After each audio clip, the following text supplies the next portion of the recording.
Hello, Pokemon Go trainers, and welcome to the Devon Corporation's Season 2 World Championship Finals. For those of you that don't know me, my name is Adelli0n, and I'm joined by the amazing AlphaFeeb. Welcome in, Nick. How are you doing, mate? Doing great. It's Sunday. The sun is shining outside. The weather's really nice here in Boston. I have no complaints whatsoever. I'm really excited to see the action here for Devon Corporation Worlds. Yes, it's going to be super exciting. This is the culmination of a year of hard sweat, tears, and just effort in order to get down to 8 trainers who are going to be fighting for the place of Devon World Champion. So this is very similar, where you have an annual, very similar to play Pokemon. You have an annual season. You work your way up the leaderboard, and if you're good enough, you get invited to very special Worlds Invitationals. The top cut from those then go into this double elimination bracket, which has just 8 trainers. So it all comes down to this.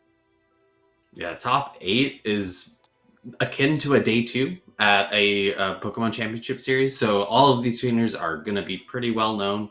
They're going to be bringing their best teams of 6 with them, and I'm excited to see how it all shakes out. Double elimination, double the fun.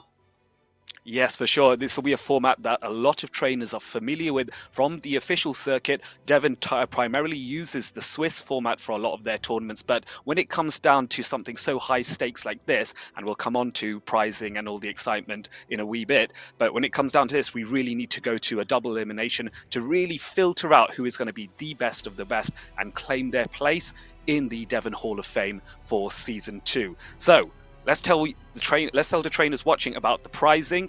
Whoever is going to win this tournament, not only will they be world champion, they're going to get a prize pot of 500 USD. Second place will get 300 USD, and third place will get 200. So that's a ginormous prize pot of $1,000 that is being put up for grassroots in order to support the next generation of trainers that are going to make their mark on history. The next generation, but also some of the current generation. I'm looking at Yeah. our 8 trainers. Some people are quite well known, of course. Pocket, Riblet, Leonardo. Realistically, I think I could just list all 8 of them, and everyone would know who they are.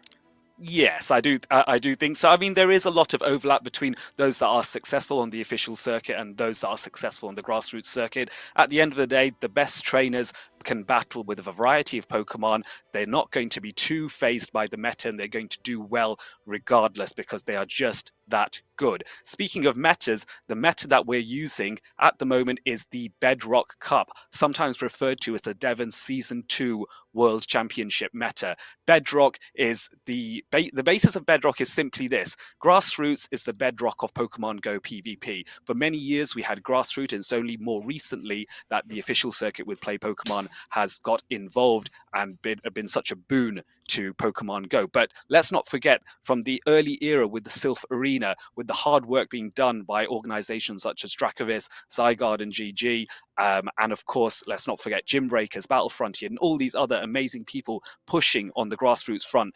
The bedrock of Pokemon Go PvP is here, and now we're going to have a champion of this Bedrock Cup and thus a world champion on the grassroots. How exciting!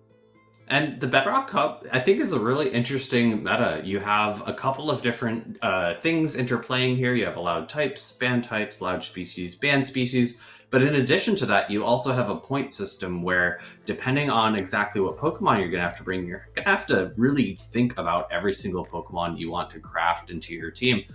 Looking at the total points, you cannot have a tier A Pokemon with a tier B Pokemon on the same team because you need to fill out a team of 6, right? And if you have 7 points into 2 Pokemon, you have 3 points remaining. Everything else is 1 point. That's only 5 Pokemon. So at maximum, you can only have 2 tier B options on a team of 6. And I was glancing through the teams, and it's really interesting to me to see the variety of choices that we have in that top tier Pokemon, whether it be a tier A or a tier B. And which exact one it is, right? Because there's only 8 trainers here, but there's 4 plus 10, 14 different tier A and tier B Pokemon. So lots of different variety possible here. Yes, absolutely. And variety is a lovely thing about the grassroots. You just get to have a different flavor of different Pokemon, unusual matchups you wouldn't normally see. And the other lovely thing as well is these trainers have experience with the Bedrock Cup because they are the ones that fought through the world's invitationals, which were Swiss formats, in order to get into the top cut of those invitationals with the same meta. So they're familiar with it, but now the mind games come into play. You know what there are only 7 potential trainers standing in your way, so the variety might be slightly less than the Swiss tournament, but these trainers are the best in class, and that means they're going to bring their A game because they all want to win. How do you outfox someone who is as good as a Ryblet, as a C Leonardo, as an Out of Pocket, as a Rise to Occasion, and Final Boss AJ? All of these names, they're terrifying. If I played one of them, I'm not sure I'd want to be honest. I do have a question for you, Adelli0n. Were they locked Go. into their teams from the plans to this top cut, or were they allowed to alter their teams? No, we did give them an opportunity to alter their teams. Of course, they had no idea about what their opponents are going to bring to these finals, but you could get a little bit of an indication from the teams they ran in the invitationals. But yes, in answer to your question, they did get the opportunity to change their teams within this meta. And so I'm interested to see whether that has a mindset change, which leads to a few adjustments, maybe something safer or not, depending on what the trainer's of mindset is going into this tournament. Yeah, absolutely. And you can look at what things performed well. You know, maybe there's a handful of Pokemon that did really well, and maybe you want to counterpick that, or maybe you want to lean harder into that Pokemon. I think that there's a lot of interesting adjustments that can happen when you are allowed to make team adjustments along the way. It's one of the things in play that you have to deal with is you sign up with your team of 6 and then you're just stuck with it all the way through the tournament, where here they're going into top cut and they're being allowed some space to alter things, make some tweaks, and maybe optimize a little bit and see if they could find some weaknesses or some strengths within their team. Yes, and another point that just comes off the back of that, a small adjustment is when it was Swiss format in the invitationals, the move sets were not revealed, but in this case, the tournament now allows move sets to be shown. Because it's on stream, we want to have everyone having the same fair amount of information. So whether that changes things, because there are some Pokemon where the surprise factor of a move set was an advantage, that will no longer be an advantage anymore. So maybe now there will be a change based on that. Who knows? The 8 trainers here are going to show off how good they are. All right. Well, Adelli0n, are we thinking about getting into the first match soon? Yeah, I'm quite keen to get to the first match, and of course we have to start the 2 fabulous trainers off who are going to take us into this tournament. We're going to get the defending world champion Ryblet straight in, who says, I want to make my mark. I've managed it once, I will manage it again. But standing in Ryblet's way is the final boss, AJ, a fantastic trainer hailing from Canada. She is going to be very, very strong here. I personally, I'm not meant to be biased, but I think Final Boss AJ is the dark horse that I think is going to surprise a lot of trainers. That's my gut view.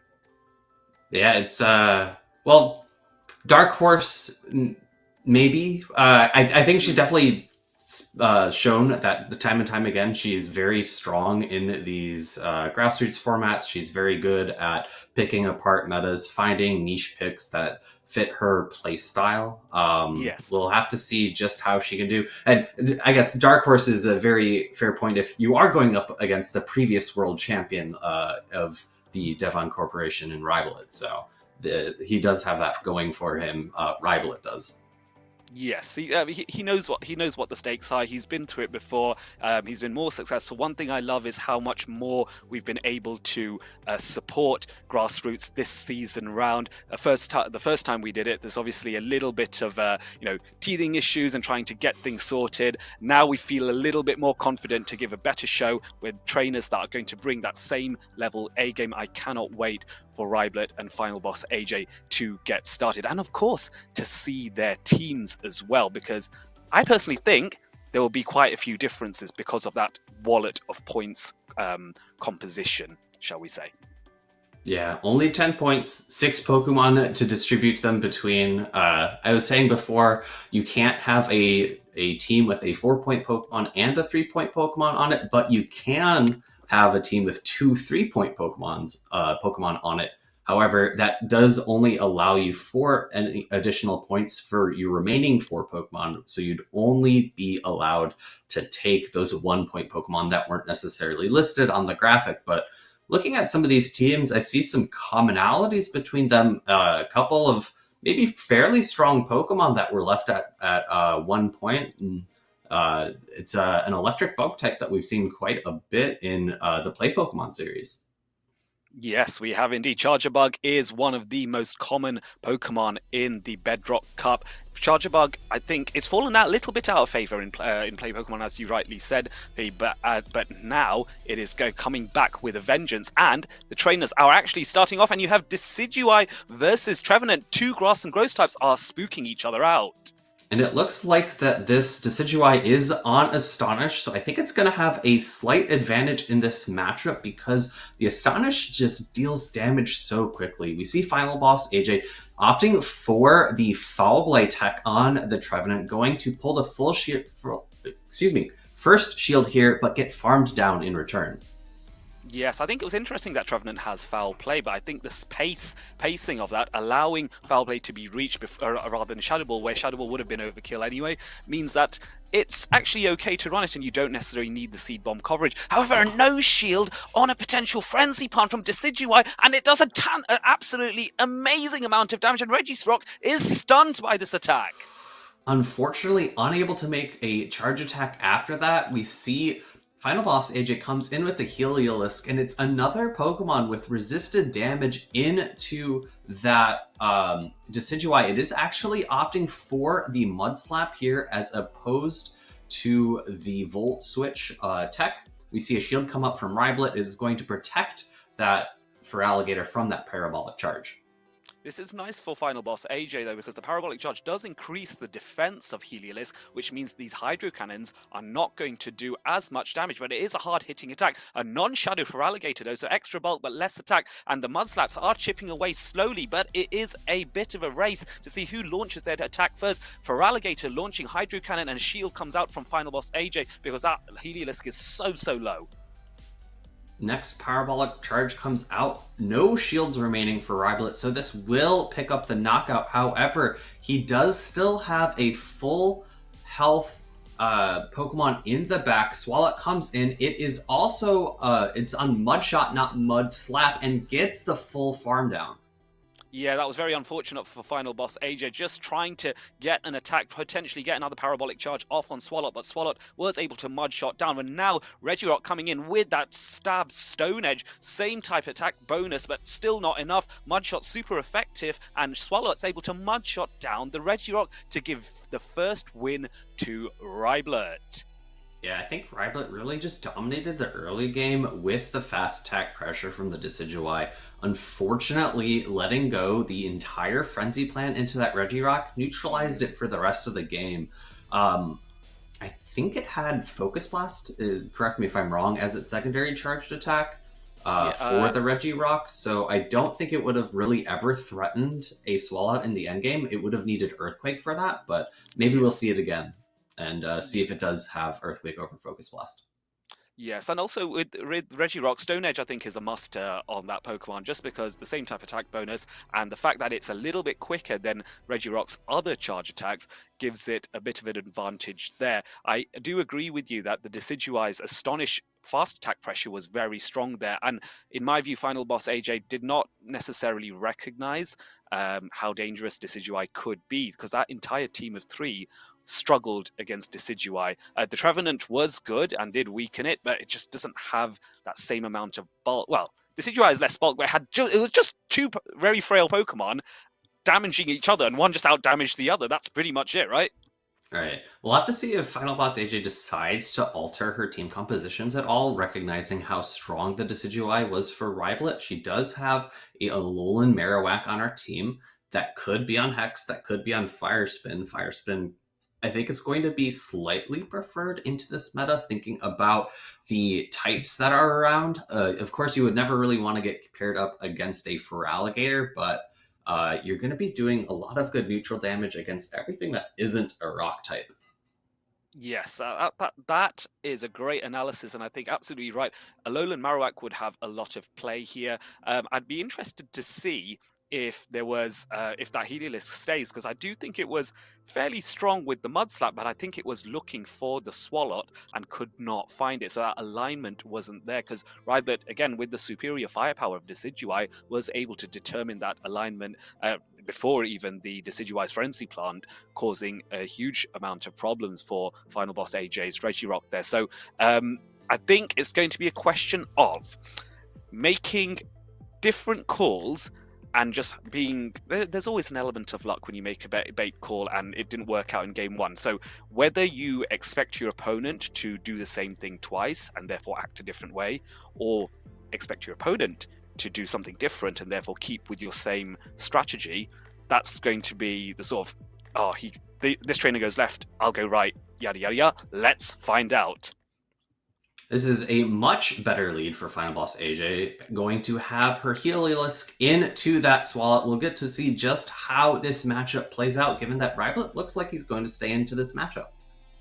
Yes, I think the rationale here is even though Heliolisk is threatening with the super effective Mud Slaps, the Mud Shot, a weaker fast attack, is still going to deal super effective damage to Heliolisk as well. And here you can see the Parabolic Charge coming in, which will make the Mud Shots from Swalot do a little bit less damage, as Parabolic Charge will charge up the defenses of Heliolisk here. Swalot, actually no shielding and going for a second Sludge here, which now final boss AJ decides to not shield. Really great matchup knowledge by Ryblet here, recognizing that the Swalot can tank all of that fast attack damage and still make it to a second Sludge. In comes the Breaking Swipe from the Heliolisk, going to do good neutral damage to the Decidueye, countered by that Fire Spin Alolan Marowak. Yes, this was a very good call there by Final Boss AJ. Well observed there, Phoebe, earlier on to suggest Alolan Marowak would be the play here. Spirit Shackle coming in from Decidueye here, which is quite a spammy charge attack, to be fair, but not able to get another one as Alolan Marowak just fire spins down the Decidueye. And now Feraligatr seems like the natural play here, but there's a lot of energy on that Marowak there, and Feraligatr, even though it's a non-shadow, is still fairly squishy in my opinion. We see the shield come up. Great bait from Final Boss AJ. I think it could have seen potentially no shield here, given it is a non-shadow, but a great catch now from Ryblet. This is not the bait this time. This is the Shadow Bone, not Shadow Ball here, and we're going to see an immediate switch out into the Venomoth, trying to get what looks like Psywave damage down.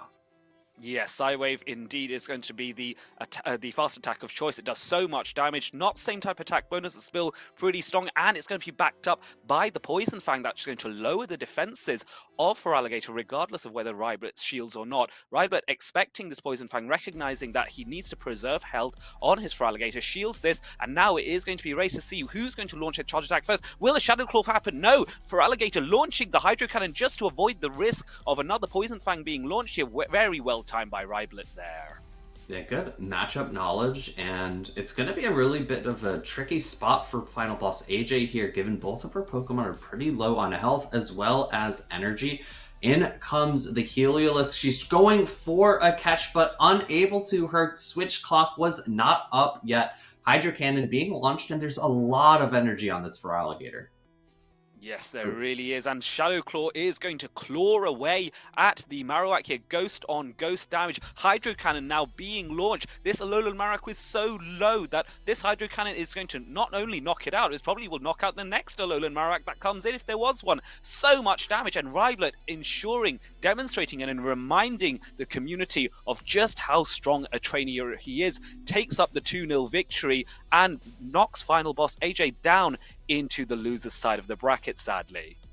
Game 1, very commanding from Ryblet. Game 2, Final Boss AJ really found a purchase there in that match, really fought tooth and nail to try to get a victory there, but unfortunately just a really great catch from Ryblet onto his low health Pokemon. I believe it was the Swalot, and that final moment, that final catch really was super decisive. I thought maybe there was a chance that with the Poison Fang throw, maybe she could get some fast attack damage down, but unable to make a catch in response because of the lack of switch clock availability. Just not quite enough there for Final Boss AJ.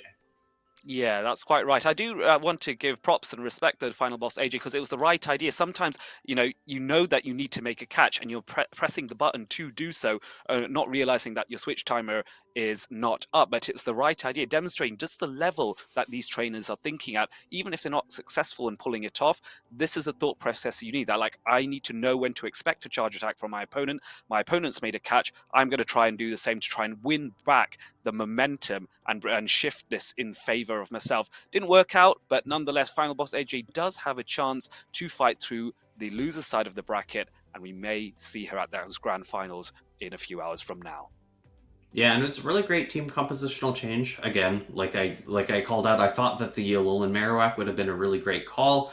It just didn't quite do enough. The Decidueye able to paste that Spirit Shackle quite quickly, threatened with super effective damage into the Alolan Marowak, really necessitated a shield.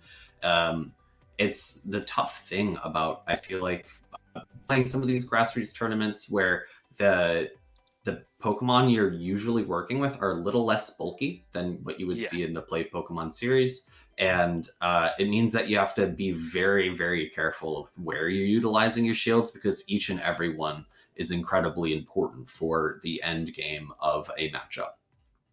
Yeah, for sure. Absolutely, absolutely correct there. And so, what's exciting now is Ryblet having won his winners round one. He now moves into the winners round two, so he goes further into the winners bracket. Bear in mind, this is one out of four matches in the winners round one. There were three other matches that took place off stream, so six other potential trainers that are vying to match up with Ryblet and end up in the winner's side of the bracket for round two as well.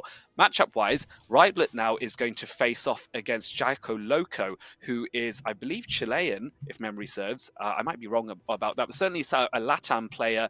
And I know sometimes he travels to Canada as well, if I recall correctly from my conversation with him a long while back. But Jaco Loco is very exciting because we also have something called international showdowns here at the Devon Corporation, which is basically like a really special prize tournament where whoever wins gets an automatic invite into the World Championship Invitationals. So it's kind of like allows for wildcards to get in rather than grinding through a huge number of tournaments to stay up on the leaderboard.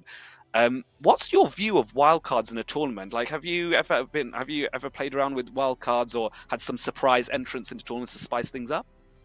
I don't know if I've ever personally participated in a tournament that had wildcards, but I mean, of course, like I'll watch like NFL wildcard games or stuff like Yeah, that. I think yeah, of the course. Lions won one or they lost one very like within the past couple of years. And being from Detroit, the Lions are probably the only the NFL football that I care about. Yeah, Uh, fair. but I think it's always really great when you have uh, newer, not necessarily newer people, but like people who you wouldn't necessarily expect to be there because maybe they didn't have the performance of their best performances along the season, but maybe they will work extra hard for the final tournament. They'll have a pop off performance there. I do want to call out. You had mentioned Jaco Loco. Is going to potentially be the opponent facing off Ryblet in this next round. Mm. He beat Rise to Occasion to do that. So really, I'm assuming he won. Yeah, well, yes, I presume I'm just going to quickly look at the bracket now, and yes, it was actually a decisive 2-0 victory for Mm. Jaco Loco as well, which is very impressive. Rise to occasion, as I'm sure many. He's a trainer with many fans, a caster on the official circuit, a multiple-time regional champion across many occasions. I've had the pleasure of meeting him many times, and just a fantastic human being to boot. But this is where you can see what's happened now. The two trainers on the winner's side of the bracket, Ryblet, Jaco Loco, and then of course you have Out of Pocket, who's going to face C. Leonardo in the other winners round two as well. Again, two fabulous trainers. Out of Pocket is a two-time international showdown champion this season for Devon, aside from his success with Play Pokemon. And I think everyone knows C. Leonardo. This trainer has been a reputation and a force ever since PvP came out, I feel. And on the loser side, we will have Final Boss AJ facing off against Rise to the Occasion. They both just came off of their round 1 loss, and it will be Joey Can versus LNDS Bernardo. So some really great matchups down there as well. But I'm incredibly excited to be able to showcase Ryblet versus Jack Loco. I Two very strong wins, 2-0 over their opponents, but we'll have to see if they're able to keep up the momentum as we narrow down the winner side of the bracket. Yes, I think so. From my perspective, so bear in mind that the trainers on the loser side of the bracket in losers round 1, so that's Final Boss AJ and Rise versus and Joey versus LNDS Bernardo. Those 4 trainers are going to be playing off stream. So unfortunately, 2 of those trainers will not be seen any further in the tournament, because that's the unfortunate nature of double elimination. But let me put some perspective in place for that. Let's say that these 2 of these trainers do go out, which they will. These 2 trainers, though, are going to be in the top 8 in the world as far as grassroots is concerned. For many of these trainers, they have fought their way either through the leaderboards, or in some cases, such as with Rise to Occasion and LNDS Bernardo, they've also been doing really well on gym breakers, where they've been representing their national teams in a World Cup format, with a variety of metas, some of which are somewhat similar to the metas that Devon Corporation has put out as well, because there is a good relationship between gym breakers and Devon Corporation. So these 2 trainers, these trainers like Rise to Occasion and LNDS Bernardo, their gym breakers talents are able to be overlapped to do well at the invitationals, and that's why they made it so far and into the finals here in the top 8. Absolutely. There's a lot of overlap, even with the Pokemon Championship series, right? In terms of skill sets, usage, knowledge. But I think particularly when you have condensed down metas, if you've eliminated some top meta contenders, you need to have practice with Pokemon that aren't as frequently seen. And the best way to do that is by participating in other grassroots tournaments.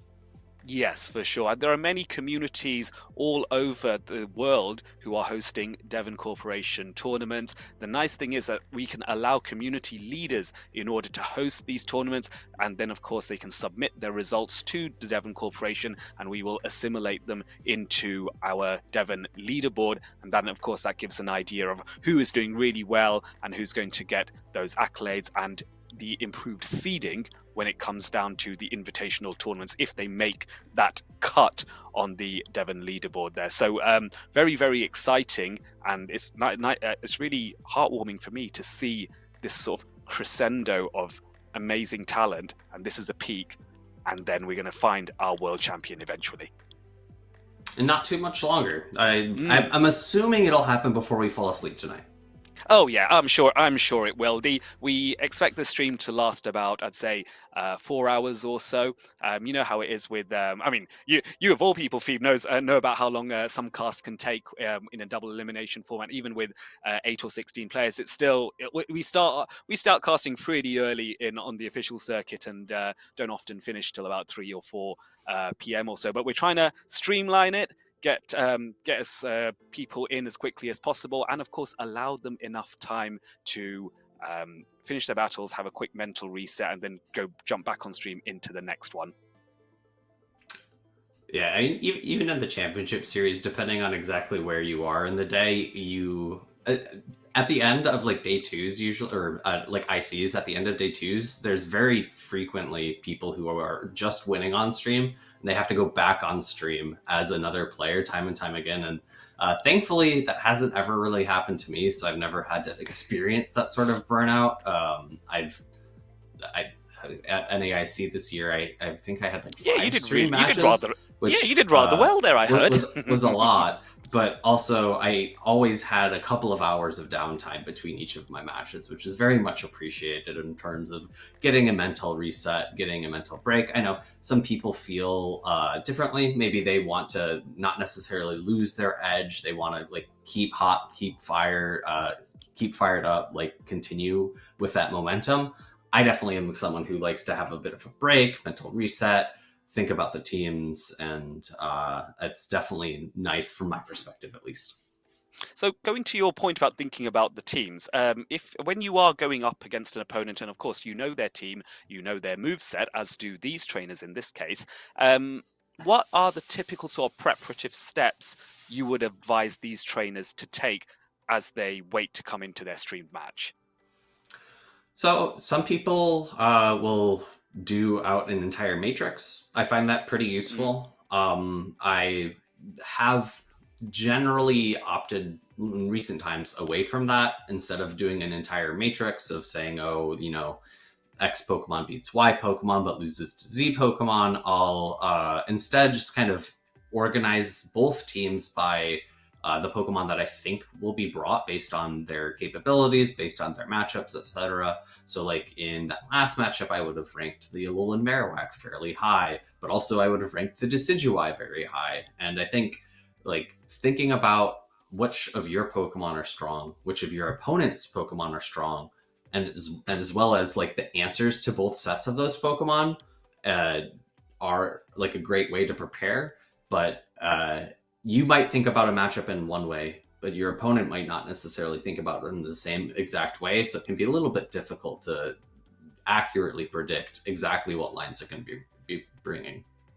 Yes, of course. I mean, you're exactly right. I often, when I'm thinking about facing an opponent, I actually start to pretend in my head, well, what if I was my opponent and I had my opponent's team? What would I do in their shoes? The big issue I have is that there are certain different ways of thinking. Some people think a little bit more. How do I put this politely? A little bit more intelligently than I do when it comes to picking teams, and sometimes there's an element of, oh, these three seem good on paper, and I can do this against this against this against that. And then, of course, you get the issue where you're like, I didn't actually when you're in the battle, I didn't actually think of this Pokemon doing so on my opponent's side, doing so much damage to my team of three. Somewhat similar, perhaps, to the Decidueye from Riblet in Game One, where it was quite dominant there. I do think. Perhaps exaggerated by the no shield on the frenzy plant, but it was very, very strong. And that's kind of the situation you want to kind of think about and avoid where possible, because of course you need to have an answer to all of those 6 Pokemon on your opponent's team, but you only have 3 Pokemon to do it. No, you never want to bring a team that's 3 times weak to an opponent opposing a Pokemon. However, if you do it, you really want to make sure that it's an opposing Pokemon that you really don't think they're going to bring. Mm. Which, depending on who you're playing against, maybe they still bring it anyways because they think you're going to play weak to it. It's a lot of mind games. It's a lot of reading what you think your opponent's going to do, what you think your opponent thinks you are going to do. Back and forth.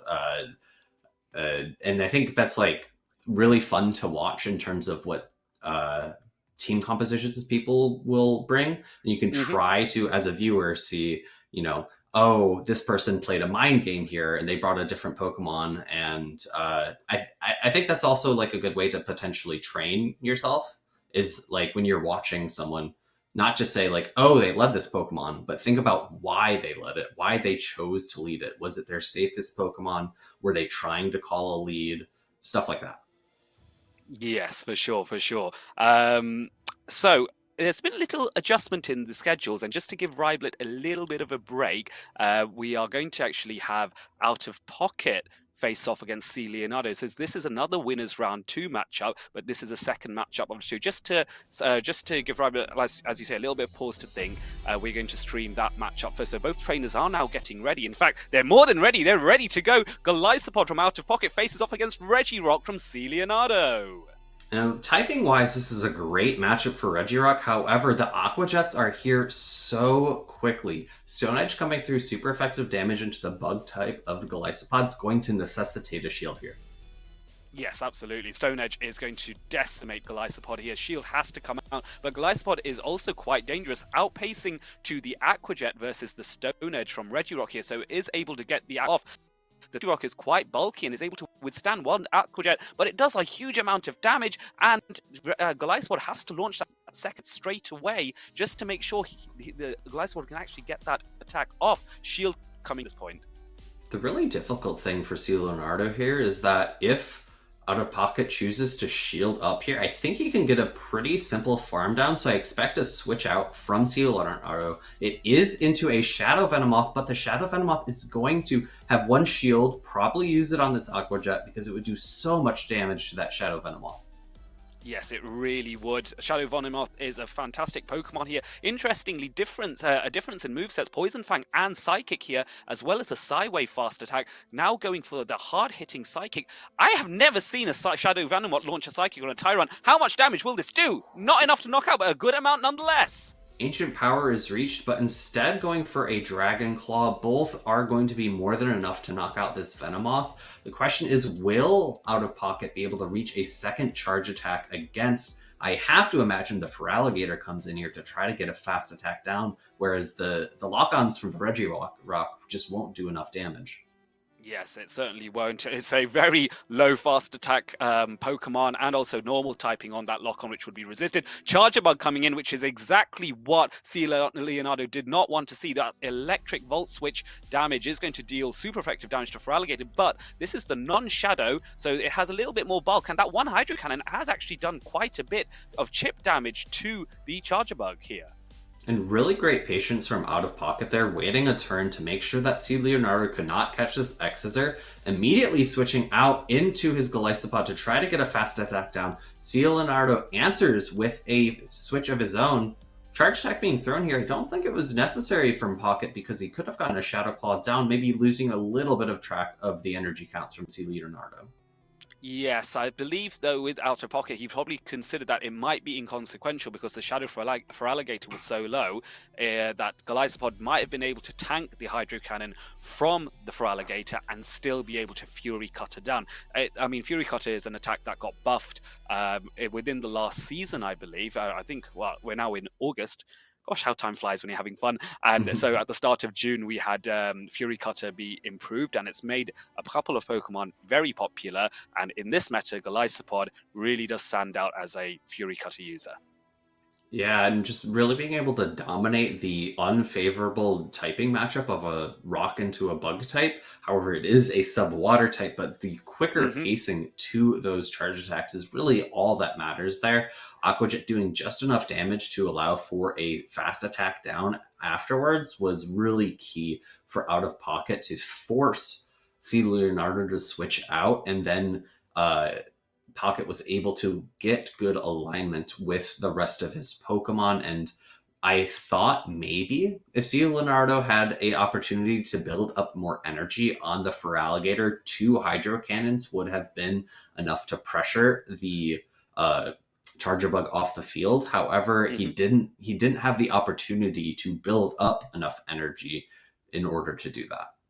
Yes, you're absolutely right, and I think that was the struggle against a trainer of Out of Pocket's caliber. One thing I've always noticed with Out of Pocket's gameplay that he really does squeeze on the energy, the opportunities to gather energy by his opponent, and so usually it's not that they run out of steam in terms of health, but they do eventually, of course, but they run out of the capability to do anything about the fact that they're going to get outpaced and farmed down. They might even have a decent amount of health, but if that Golisopod's launching the Aqua Jet and your Registeel is at what? Oh, sorry, Regirock is at 60%. Doesn't matter, you got loads more health than the Golisopod. It's still going to be a knockout. Now we see Charger Bug into Golisopod, and this is an advantage to C. Leonardo, in my opinion. Absolutely, an electric type into a water type always feels good to be that electric type. Aqua Jet coming through, going to do good neutral damage here into the Charger Bug, but I don't think it's going to put it into the yellow quite yet. No, just barely into the yellow. Yes, just barely, and now we're seeing Charger Bug launching the X-Scissor into the Tyron, which I believe is going to be resisted, if I recall correctly, because matchup-wise, oh no, I'm wrong, I forgot that Rock type, it's a Rock type, does not resist Bug, my apologies, folks. But now bringing in the Regirock here in order to threaten with a Stone Edge. Stone Edge, of course, not going to be resisted either, but so Out of Pocket goes, I'll just chip a little bit, use a Dragon Claw here just to threaten the Regirock a little bit here.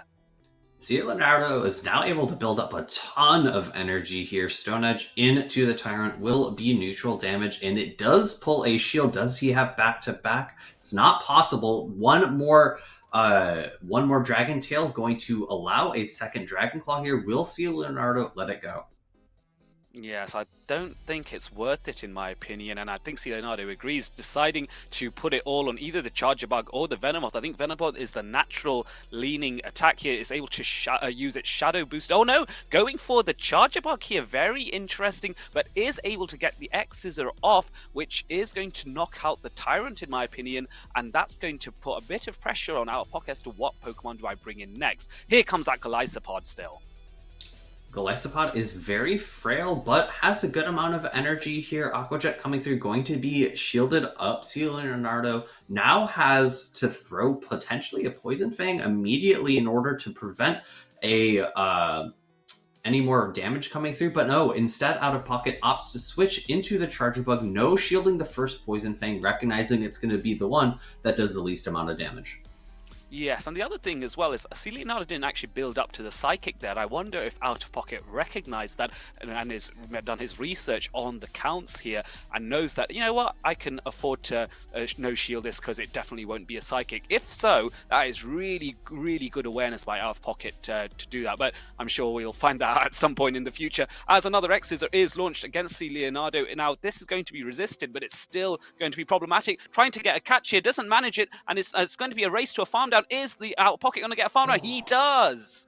Because of the switch there, I don't think that final Volt Switch applied, and now a Charge Attack's going off into the Venomoth. This is going to be more than enough to knock out. It did not need to be that crunch. It could have just been an X-Scissor. Either way, that's going to be game number 2 going to Out of Pocket there, and really just great patience with the Charger Bug and really great recognition that, as you had called out, it was just a Poison Fang. He hadn't built up to the Psychic just yet, and it was more likely to be a Poison Fang anyways, given the fact that Poison Fangs do drop your defense, and it allows that fast attack of Psywave to do just a little bit more damage in that matchup.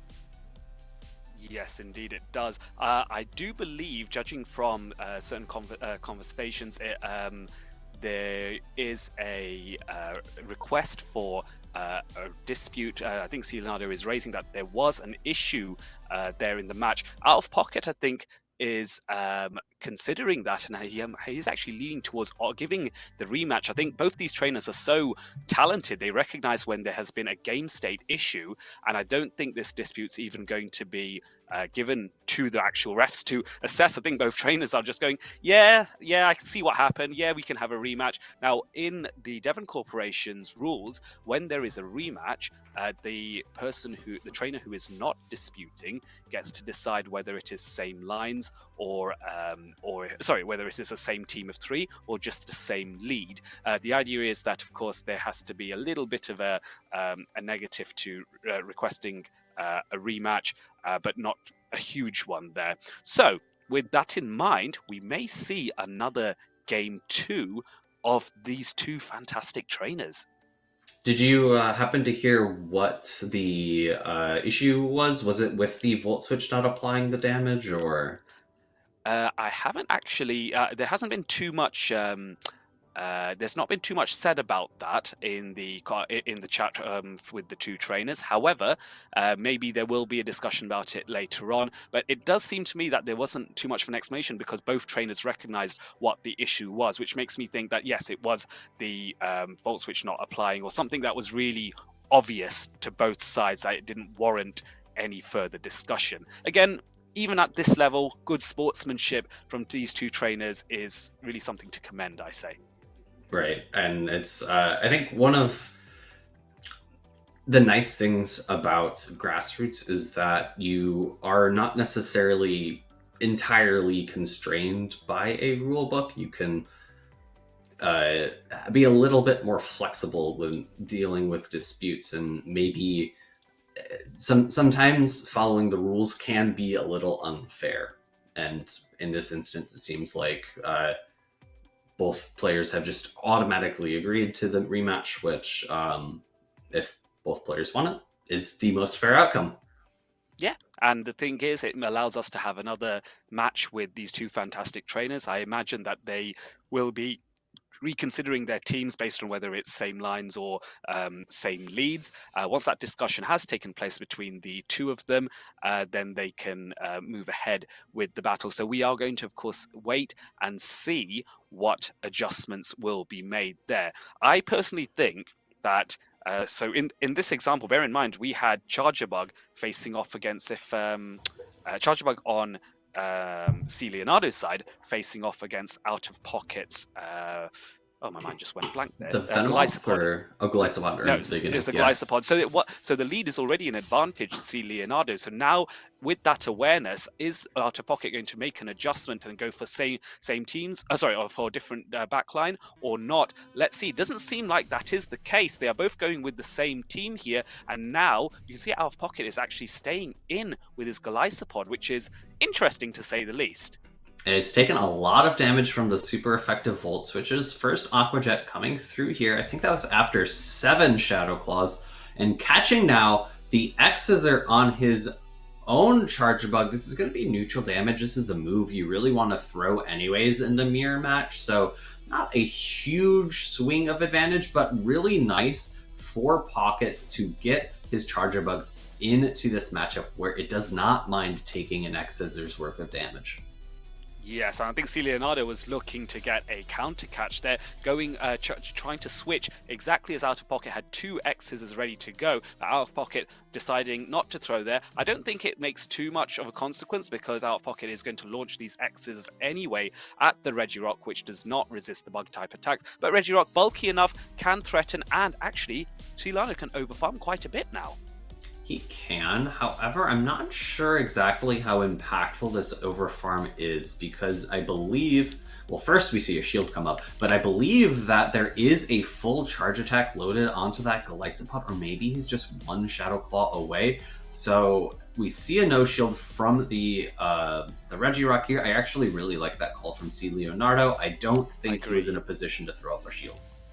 Yes, agreed, absolutely. And this is now a nice play from C Leonardo, looking to eliminate Out of Pocket's Charger Bug with the second X-Scissor. Does this knock out? It's really, really close, and Out of Pocket is making a switch instantly. Both trainers switch out, not looking to give each other an advantage there. That is a symphony of switching. This is a bit tough now for C Leonardo because the Poison Fang is resisted here. We actually see him throw the Psychic that does so much neutral damage. Definitely the right call there in order to do a lot of damage to this Tyrant, whereas the Rock typing does resist poison moves. Dragon Claw coming through, going to pull the full first shield away from this 2-shielded Venomoth. Yes, and now the problem is for C Leonardo, he is short on health again. That Shadow Venomoth is going to struggle in terms of damage. Aqua Jet even being launched onto the Venomoth here, so instantly a shield has to come out from C Leonardo, but now he's shieldless and he has to overcome Out of Pocket, who has a shield advantage. Thing is though, Poison Fang does its defense debuff regardless of whether you shield or not. There is a switch available, so he can clear it, but actually both trainers switch at the same time. A very crucial X-Scissor reached here from Out of Pocket, but now C Leonardo is going to be able to get the Psywave down. Will he have enough energy or health to get the fast attack down before an Aqua Jet comes out? Yeah, it's going to be so close, but Shadow Claw is Fury Card is able to knock out the C Leonardo's Venomoth there. This is where the Shadow's frailty was a struggle, but you could see just how close that was. Out of Pocket winning again. Winning again. My apologies. It was indeed Shadow Claw. Shadow Clawing down that Venomoth, and it just goes to show that there is a trade-off when you go for Shadow Pokemon. Yeah, they're going to do a lot more damage with those Psywaves, but you've got to be so careful for them to not be caught out by high damage fast attacks. I wonder if, had C Leonardo not switched out into his own Charge Bug, if he would have been able to get a fast attack down with that Venomoth, with that Psywave damage into the Charger Bug of Out of Pocket before he reached that X-Scissor, right? Because they both switched. Pocket was able to reach an X-Scissor into the Charger Bug, and that eliminated a lot of health that was remaining on C Leonardo's Pokemon. So maybe if in that endgame he doesn't do a simultaneous swap, he has a little bit more play, but it's really tough because you're facing so much pressure with the defense drop of the Poison Fang plus the Psywave spam damage. So Yes. it's a tough spot to be in for sure. Yes, and I think the other thing as well is I wonder, and I'm just thinking out loud here, if C. Leonardo was privately happy to see that Out of Pocket launched X Scissor from his Charger Bug onto C. Leonardo's Charger Bug in Game 2, because it then allowed Venomoth to get a bit more farm. I was looking very closely at how close Venomoth was getting to another Poison Fang, and I think it was only 1 or 2 Psywaves away at a push, and that would have been enough to switch that game out. So there's literally a turn or two of difference between the win going the other way, which just goes to show at this level, with these two top trainers, that's all it takes. One turn. Just one turn. Absolutely. It's why each and every turn is very important when it comes to these battles. And hopefully, both of the trainers are happy with the way that game played out in terms of the game mechanics. I didn't see any issues from my point of view, but of course, it's always different when you're behind a desk as opposed to behind the phone. Yes, absolutely. Yeah, you will see certain things, or you'll feel you see certain things when you are battling. We have the luxury as well of, when we're commentating, not having the pressure of having to worry about that. Some things are pretty obvious to us as well, but of course, I suppose it's a great opportunity to point out and give a shout out to the referees that volunteer for the Devon Corporation. Many of them are play Pokemon professors as well, and they do other great leading roles within various communities, either locally or globally. And a big credit to them, because of course the grassroots only survives through avid volunteerism from so many willing, kind, and giving members of the community. So thank you very much to all the judges and the TOs, production, of course, and I suppose the other casters that you're going to see very soon, plus the fabulous Phoebe.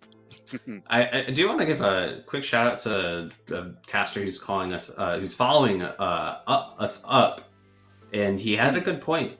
C. Leonardo could have done a few Psywaves and then switched into the Charger Bug, and Yes. maybe that extra energy without taking the damage of that first Volt switch might have provided him enough energy to make that Poison Fang in the end game. But again, I don't, from my perspective, and of course we would only really know this if we had the opportunity to do a interview with C. Leonardo afterwards, but I don't think he was expecting the simultaneous swap. And I think that play happening was to his detriment, whereas had Pocket not switched immediately, it might have been to his favor, right? So I think that's like one of my favorite things in Go, is when you're having a mind game with your opponent. You know, let's say you're coming out of a charge attack animation and you both know that you have a catch in the back and your opponent has a fully loaded Pokemon.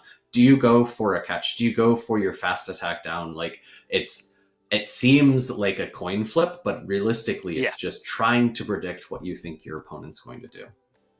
Yeah, I mean, coin flip here is perhaps looking at it rather simply, and so a lot of trainers who don't necessarily think at a very, very high level of gameplay will say exactly that. It's a 50-50 there. Sometimes it can be. Other times, as you say, with its probability, where you expect a player of a certain caliber to behave in a certain way, and it's more likely that they're going to catch my charge attack, so I'm not going to throw it straight away. I'm going to wait a turn, allow them to throw another fast attack, and then cut that fast attack through with my charge attack.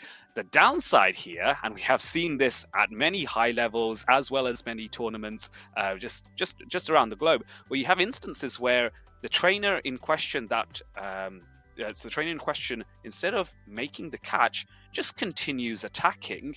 And you kind of get surprised by, why aren't they making a catch? And by the time you've realized they're not making catch, they're just going for it, you've lost a Pokemon, or you've been knocked out, or something's happened, and you just go, I've gone from a winning condition if I just not predicted the catch to losing this because I expected my opponent to do something really sneaky and clever, and they just didn't. They just went for it in a very linear fashion. So, and it was extremely sneaky and devious of them to do that, even though you're expecting them to do the other thing, right? Yeah. Yeah. I think that's definitely one of the top moments of a lot of the battles that we'll see here. today, as well as any other day for the Pokemon Go PvP scene. Yes, for sure. And of course, two fabulous names, two household names, and a trainer. I mean, I want to talk about Out of Pocket for a second because the amount of accolades. Let's move away from the play Pokemon stuff because otherwise I will be here all day. Let's talk about just in Devon alone. Now, Out of Pocket hasn't been battling all that much on the grassroots Devon metas, but he's a big fan of the international showdowns, and he did decide to take part in quite a few of them. Now, these international showdowns do favor the time zone of the region that we're focusing on. So we had the Latin American International Showdown in November, and then the second one we had was the European International Showdown. That was in February of this year. Out of Pocket was a little bit of an invader there, I must admit. He came over and he thought, you know what, I'll give this a shot. And we didn't know how well he'd do because, he was very focused on play Pokemon. He came in and he absolutely dominated. He did not lose a thing. And I'm thinking, wow, that's really good. Oh, Out of Pocket, amazing. Then he comes back two more international showdowns later to the North American International Showdown. And I think, Phoebe, you got to witness somewhat well, maybe not firsthand, but more intimately than most, you got to witness what Out of Pocket did at the North American International Showdown. Yeah, it was a very dominant showing there. Really just, I feel like when Pocket's on a tear, no one can stop him. And I feel like you can say that about a handful of people in the Go scene. I think Sure. Wadaj is another one of those trainers who, like, if he's on his stuff, like, he's just going to go 2-0 all the way through the day until winners finals. And then he goes 3-0, and then grand finals where he goes 3-0 again, right? Depending on the exact format. But yeah, there have been a number of people in different regions who have just had those days, right? Like, so Yes. Harjeff from LATAM did that Yep. at LAIC 2 years ago, I believe, as well as, I'm going to forget the name of the... Are you thinking about Philbeg in Bologna recently? Was one of your examples? There was that from Europe, right? But he... Yes, that's correct, yeah. Harjeff also had it at a was it Buenos Aires? I forget. It was a regional right before LAIC that year, and he had gone one straight through the entire event as well. So, like, there's definitely metas and days that certain trainers are just popping off. They're locked in. Yeah. They're unstoppable. So, NAIS was definitely one of those, and we'll have to see if Pocket's able to do it again here today. And you know what? If he keeps playing it the way he's playing, I am fearful for anyone that faces him. But of course, as you get further and further into this double elimination bracket, the caliber of the opponents, I'm not going to say they get better in terms of skill level, because all of these trainers, these 8 trainers, are worthy of being champion in my eyes. But the trainers who are there for longer have mastered this current meta a little bit better. So it's tougher, in my opinion, as you get further and further into this competition. So for every successful venture Out of Pocket has against great trainers like Leonardo, there will only be another stronger trainer that knows, I know this meta a teeny bit better than you, and I'm going to try and teach you in a best of 3 how to actually win with your loss. Well, Adelli0n, I just had a little birdie in my ear tell me that it is actually going to be a rematch between... there's going to be a dispute, excuse me, is a better way to say this, between that last matchup. So that will actually be taken off stream for now. And I think we're going to be moving forward with our other side of Winners Round 2. We're going to be going back to Rablet and Jackaloco in the meantime. Yes, that's fine. That's fair. That's perfectly fair. Remember, regardless of whether you're on the official circuit or the grassroots circuit, there is an avenue for you to have your battles checked to see if everything was working out correctly. But we, of course, want to ensure we're giving you as much content as possible and managing this tournament and this stream in the best possible way. And so 2 fantastic trainers coming in. Let's talk a little bit about Ryblet and Jackaloco. I know I've already mentioned Ryblet is the defending Devon World Champion, so he has done it before. But let me put a bit of spotlight there on Jackaloco. Jackaloco has made his way here because he was the Latin American International Showdown champion. So similar to Pocket, he has dominated at a very, very high stakes Swiss grassroots tournament. Yeah, so potentially, if they face off, we'll have to see if the NA plus EU, or the LATAM IS champion is going to be moving forward today. Why don't you take a quick look at the teams, though? So Jackaloco has opted for a interesting three-pointer of the for Alligator, but has also got a Credilli on the team, which I don't think, if I'm looking at the rest of the teams here, is on anyone else's teams. How do you feel about Credilli in the Bedrock Cup, Adelli0n?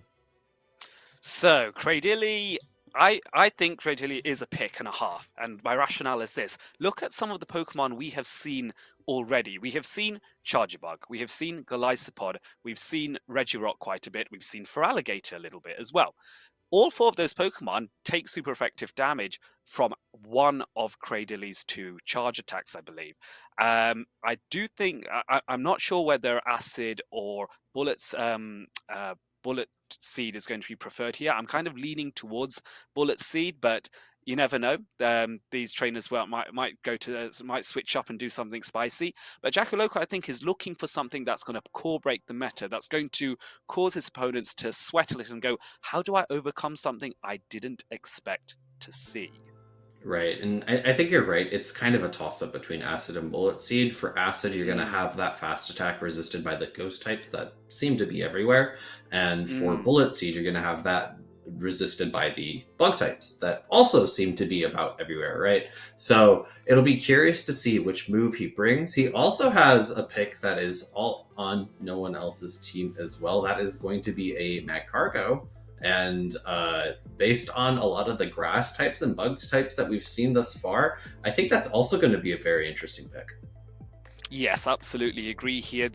Of course, Magcargo being a fire and rock type, the fact it's a fire type alone means it's going to be fearful of the Feraligatrs that are running around the place. However, the logic here with Magcargo is this: you're already going to struggle against water types, so the fact that you are double weak to water versus singly weak to water, it might be somewhat inconsequential. Once there's been a reasonable amount of chip damage, you could assume that, let's say hypothetically, Magcargo was a pure fire type, the hydro cannons would have knocked out anyway. So having a rock type as well, but having the resistances that rock gives you in some examples, that might be quite advantageous. Aside from that, I think the rock typing and the sort of stat product of Magcargo means it is reasonably bulky against something that doesn't deal heavy super effective damage to it.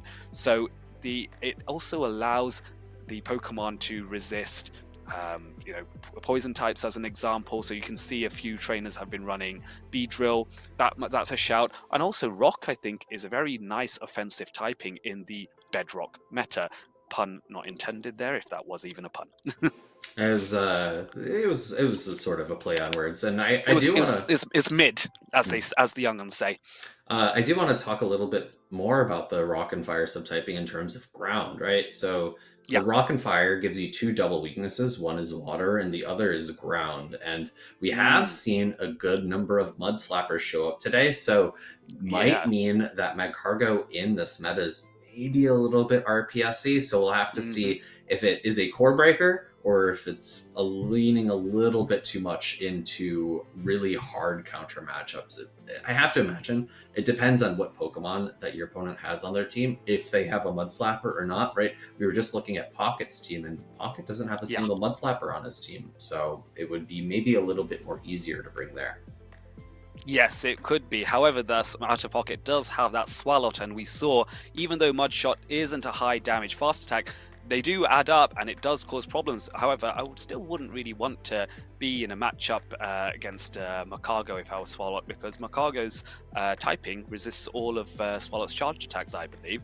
But nonetheless, that is a hypothetical if we get that far, because the Titan in the way of Jackaloco right now is Riblet, and both of these trainers are getting set up and considering their matches here. So super exciting to see how this matchup will play out. Riblet also has a Swalot here, but no Mudslap user. The thing that I am mindful of, though, is if possible, Riblet has a Shadow Beedrill, and if that Shadow Beedrill is running Drill Run, which I expect it ought to, if it has an energy lead, it might be able to overcome the Macargo, which is a little bit slow in getting those charge attacks out in comparison. What do you feel about that Beedrill Macargo matchup if there's an advantage in energy for Beedrill? I think it would come down to shields realistically, Mm. because Mm-hmm. even with an energy advantage, if there are two shields in the way of that mag cargo, you're not Yep. breaking through. Poison jab, Yeah. solid move, pretty good energy generation, but poison Mm-hmm. jab drill run is fairly slow, and you take Yeah. two, if not three incinerates every time that you're going for a new drill run. So Yep. I think because you're a shadow beedrill, the fire damage Yeah. just adds up way too quickly. Yes, absolutely. And Incinerate is one of, well, it is the slowest fast attack in the game, the only 5-turn fast attack. So it, on its own, forces a lot of other trainers to think around it in terms of counting and most importantly, being able to throw your own charge attacks with good alignment against a 5-turn attack. The number of times that, I've had to juggle a Talonflame with an Incinerate and I'm facing off against an opponent who's using a 4-turn fast attack, and in my head I'm going, right, when is the best time to do it? When is the best time to throw my attack? And then realizing that by the time I've got that far, I've lost my Talonflame, so it was a very inconsequential thought process. We don't have that situation quite as heavy here, but we have seen, Macargo, and we might see a Charger Bug as well, which is often can run 4-turn Volt switches. I'll be interested to see how these trainers cope with this level of counting and aiming for perfect, not alignment, but perfect charge attack timing into fast attacks. I think Charger Bug's a great shot too, right? Because 4-turn into 5-turn moves is so much more comfortable being the 4-turn user, because you can Indeed, yeah. always throw one and then throw your charged attack, and it's good Yep. timing.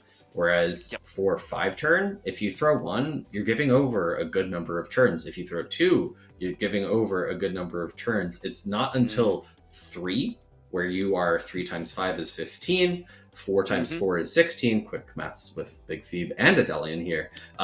Sorry, pointing More a to big this feed, side. but yeah. Um, it's really tough, and there aren't many times that you're able to throw it 3 incinerates without your opponent interrupting your cycle and throwing a charge attack. Yeah, and that happens all the time, and that is a big weakness with Incinerate. But credit to it, it is one of the most high damaging move, generates a good amount of energy, and I'm very excited to see if this Macargo does come into play at some point. But no, we're seeing Swalot coming in from Riblet against the Feraligatr from Jacko Loco. This is a very neutral matchup, and I think I favor Swalot a bit, given it is going to outbulk the Feraligatr just slightly. We have the first sludge coming through. This is going to do good neutral damage, but not really threaten a knockout. I think the Feraligatr will be just into the yellow. Yes, and that's exactly right. Now, Jacko Loco is responding with a Hydro Cannon. This is, of course, the Community Day attack and one of the signature attacks for the Water-type starters. It is a fantastic attack, and it is a charge attack priority event, which the Feraligatr, unsurprisingly, wins against Riblet Swalot. I think Riblet, I don't know if that was intentional, and he's okay with that because he wanted to leave his Swalot quite weak before launching the Sludge. So let's see whether there was a thought process to losing a charge attack priority here. He could have overfarmed, however... Oh, wait, no, this is... Is that Poison Sting on the Beedrill? It looked like Poison Sting to me, which will be... Well, it would change the Macargo matchup significantly, because Poison Sting does generate energy quite quickly. We do see that it is going to be the Decidueye coming in to answer, and good neutral X-scissors coming through. I have to imagine we'll see a shield here come up from Riblet. Yes, Psycho Beedrill is so offensively weighted, and now you can see Decidueye coming in for a mirror, and it's being responded to by the by the standard Feraligatr here. You would normally not see this, a water type being thrown in against a grass type Pokemon. However, Decidueye being a ghost type means the Shadow Claws from Feraligatr do a reasonable amount of chip damage, and Decidueye isn't all that bulky, so it does have to be mindful of its health against Shadow Claw here. I'm a bit surprised to see the Frenzy Plant being thrown here. I think Spirit Shackle might have been sufficient. We do see that Riblet is... Oh! able to get that fast attack down. I think maybe a slight misplay from Jackaloco there, going for the Frenzy Plant. I think he would have been able to reach a Spirit Shackle had he not gone for it. Yes, it's one of those in the heat of the moment. It's hard to say whether that would have been enough. It looks like Spirit Shackle is now being launched again, a second one, and Shadow Beedrill has so many great things, but its defense is not one of them. Spirit Shackle coming in, and it's going to suck that Beedrill back into the underworld there. Spirit Shackle dominating, and Ryblet gets that 1-0 victory against Jackaloco. So now it's backs against the wall for the Latin American International Showdown champion. Yeah, so I want to go back to the very beginning, right? You were talking about the charge attack tie of the Swalot into the Feraligatr. Yes. Generally, you don't want to throw at a charge attack tie if you know you're going to lose it. The one benefit it does have is that it will prevent your opponent from making a catch afterwards if they are not if they're going to try to do so, right? So let's envision a world, right, where he doesn't go for the charge attack tie, he instead goes for an additional mud shot. He survives the Hydro Cannon, could throw a sludge afterwards, but it does allow for a catch opportunity afterwards. Whereas because he went for the charge attack tie, he knows he's getting that sludge onto that Feraligatr. And if I had to guess, that's why Ryblet went for losing the charge attack tie there.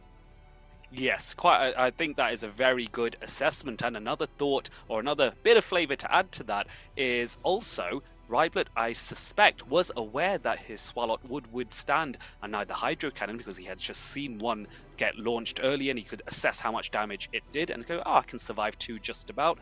And what was key there is Swalot then knocked out the Feraligatr with Sludge, and so Beedrill could only get off 3 Poison Stings to farm down, which is still a pretty good amount for a Beedrill, but 3 Poison Stings rather than a few more, had Swalot had a bit more health, means maybe it was an advantage to lose charge attack priority there in order to not give as much farm to your opponent. So all of these thought processes, going through all of them, like through the synapses of one's mind in that split second, for me, that impresses me. It's not something I think I can replicate, but when people like Ryblet do it, I'm like, good on you. Yeah, and it was actually smart of Ryblet to not switch out and to allow for that farm down. I was expecting Poison Sting on the Beedrill, all that energy built up, to be very impactful, and I think it really almost was. I think the one downside that we saw there, again, was the Spirit Shackle, or the Frenzy Plant being thrown, and then another subsequent Spirit Shackle being unable to be reached afterwards. I'll have to double check about exactly how much damage Spirit Shackle does to a non-Shadow Feraligatr, because it's no longer super effective, and Spirit Shackle is a very efficient move, but it's not a very hard-hitting one. It's not Frenzy Plant, right? So we'll have to see if there are any changes here in game number 2. Yes, and so let's see, as Poison Sting Beedrill, Shadow Beedrill launching into the Feraligatr here, both of these Pokemon reach their charge attacks at similar times, in fact the same time. Drill Run coming in first against Jackaloco, and it goes no shielded, does a huge amount of damage to this Feraligatr, and it's a swap straight after that. Hydro Cannon and Ice Beam are the only charge attacks available for Jackaloco's Feraligatr here, so it's only going to be resisted damage into Ryblet's Feraligatr. One more Hydro Cannon is going to be reached before the farm down, so Ryblet is going to, I imagine, continue for these Shadow Claws to build up as much energy as possible. Yes, and now having weakened the Ryblet, having been weakened as Feraligatr, is now going for the Ice Beam to try and knock out this Decidueye. Jackaloco, recognizing that this is a lot of energy and is probably going to be an Ice Beam, shields this and gets the farm down, but a good amount of chip damage has been done onto Jackaloco's Decidueye, which might be a key aspect in getting any sudden knockouts. Swalot coming in here, which does have the bulk to withstand a little bit of Decidueye's damage. Frenzy Plant going to be resisted, so Spirit Shackle is the move of choice here. It is, again, not the hardest hitting move, so you see it just does a good amount, maybe 30% of that very bulky Swalot's health. Ice Beam coming through, going to be super effective as opposed to just neutral, shielded up from the Decidueye, but an immediate switch out into this Shadow Beedrill with 2 shields remaining. Yes, two shields remaining is going to be very, very useful here. Spirit Spackle coming in, that does go shielded now. The one shield has gone on Riblet's side, but so much farm being considered, being taken by Riblet as he's using Aerial Ace here, which is a charge attack you don't see as often on Beedrill, but here I think it's going to be so useful to get that knockout on these Decidueye. Yeah, really important for a grass and a ghost type Pokemon. Aerial Ace is going to be the only super effective option. Great catch attempt there, but not able to do it. Aerial Ace also really key for the Beedrill mirror because it is going to be a super effective option. The question is, can Riblet get to a second? Not even No, necessary. not even necessary. Yeah, you're absolutely right. Swallow comes in and goes, oh, blop, blop, blop. I will be absolutely fine taking whatever this Beedrill throws at me. And to be fair, Jacko Loco wasn't able to do that. So Riblet on a tear as well here. I mean, what do you expect? World champion vibes, right? Absolutely. Those were some really dominant games showing that Riblet has a great mastery of the 6 Pokemon that he's decided to bring onto his team. I really like the tech option on Beedrill with Aerial Ace because it helps cover for the grass types that he's expecting to see. You know, if you have a bug move that goes into a pure grass type like Superior, then you'd rather Yeah, have the same type attack bonus. You'd for sure, rather for sure. have X Scissor as opposed to Aerial Ace. But if you have a grass and a ghost type Pokemon that takes neutral damage from a bug type move, then if you have Aerial Ace, might as well try and use it, get that super effective damage. And you saw just how much damage it was able to do to that Decidueye. Oh yes, and of course it was really impressive to see how much it did in the mirror matchup against the Shadow Beedrill as well. One second it was green, the next second it was red, and I'm like, where did all that health go? Well, that's the power of Aerial Ace. That's the power of running unusual movesets. But of course, bear in mind, and as a reminder, this particular double elimination tournament does have open team sheets, so trainers are aware of each other's movesets, and so Loco knew that Aerial Ace was going to be there. It wasn't a surprise as such to see that attack.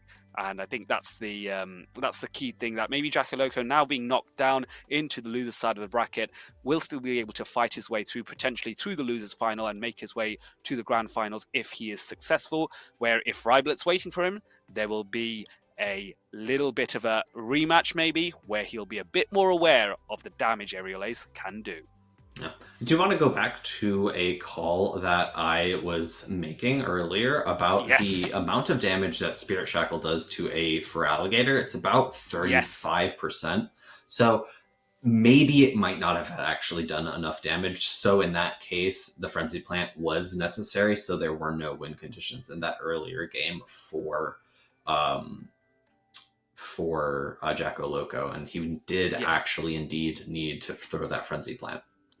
Yes, and it's one of those things that, again, in the heat of the moment, we have the luxury here of being able to look and simulate and see what would have been the case. All of these trainers need to keep it in their mind. I know, Afeeb, that being a fantastic trainer yourself, that you understand, like, what you're describing verbally now versus having to conflate that all in your mind in that 1 second where you're making that call.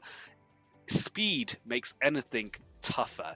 Let me give an example that's nothing to do with Pokemon, but when you're trying to build something out of, I don't know, Lego or whatever, if you take your time to do it meticulously, it's going to be better than if you're just going shove, shove, shove, shove, shove, shove, and then something snaps off because you weren't careful. We don't have the luxury of carefulness. This is a speedy, speedy game. This is Pokemon Go is about quick math and being able to jump very quickly and just go in your mind. I feel like people's going click, click, click, click, click, click, bang, done.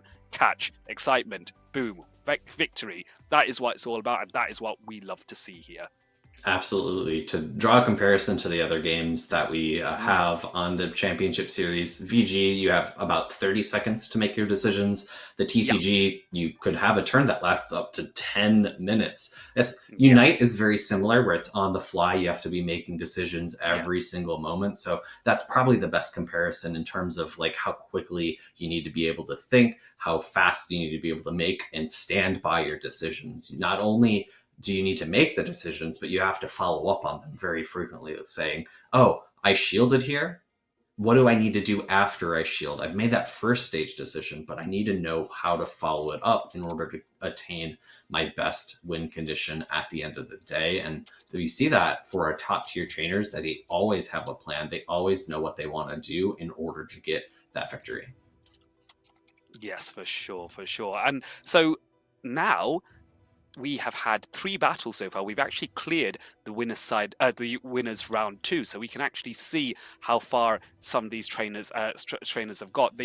What we can update you on is that actually maybe I can once I hit the refresh button on the bracket, and that will be a little bit more interesting. So the other trainers that actually dropped down in dropped into losers round 1 was, of course, final boss AJ that we saw against Ryblet, but then she's actually been able to win against Rise to Occasion, who I personally thought was going to be a very he has been so dominant in so many other tournaments. I thought he was going to be a very tricky opponent to beat, but final boss AJ able to dominate in 2-0 very decisively. So big credit there against a titan of the official circuit and gym breakers. Yeah, as you called out, maybe final boss AJ, a bit of a dark horse, taking down Rise to Occasion. Maybe she's going to be coming back for a vengeance in the losers side of the bracket and make it all the way to losers finals.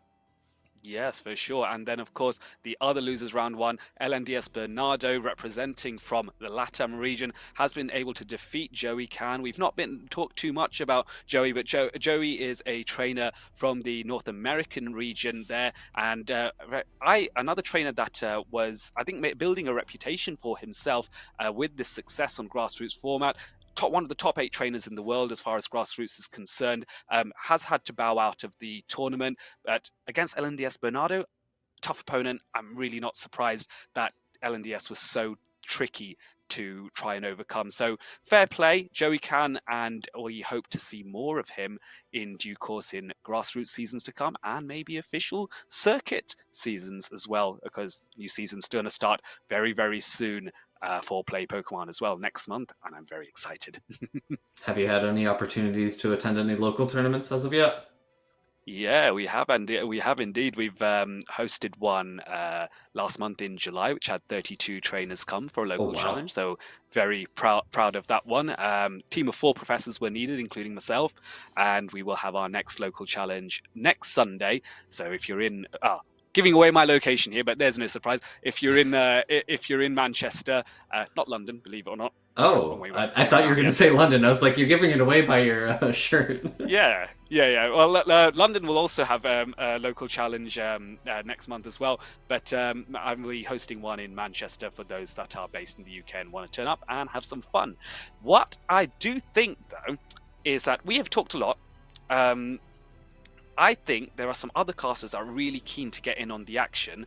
So I think we should involve 2 fabulous names. I love them. I adore them. They're fabulous human beings. CountXevious, one of my Play Pokemon regional caster partners here in Europe, and a good friend of, I think, both of us in HurricaneKaz, who has been so useful pairing up with you for the North American International Showdown that I invited her back for a live segment this time. So over to you, fabulous human beings. Thank you from Adelli0n, and thank you from Phoebe. Yeah, thanks for having me.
Hello, hello. Hey,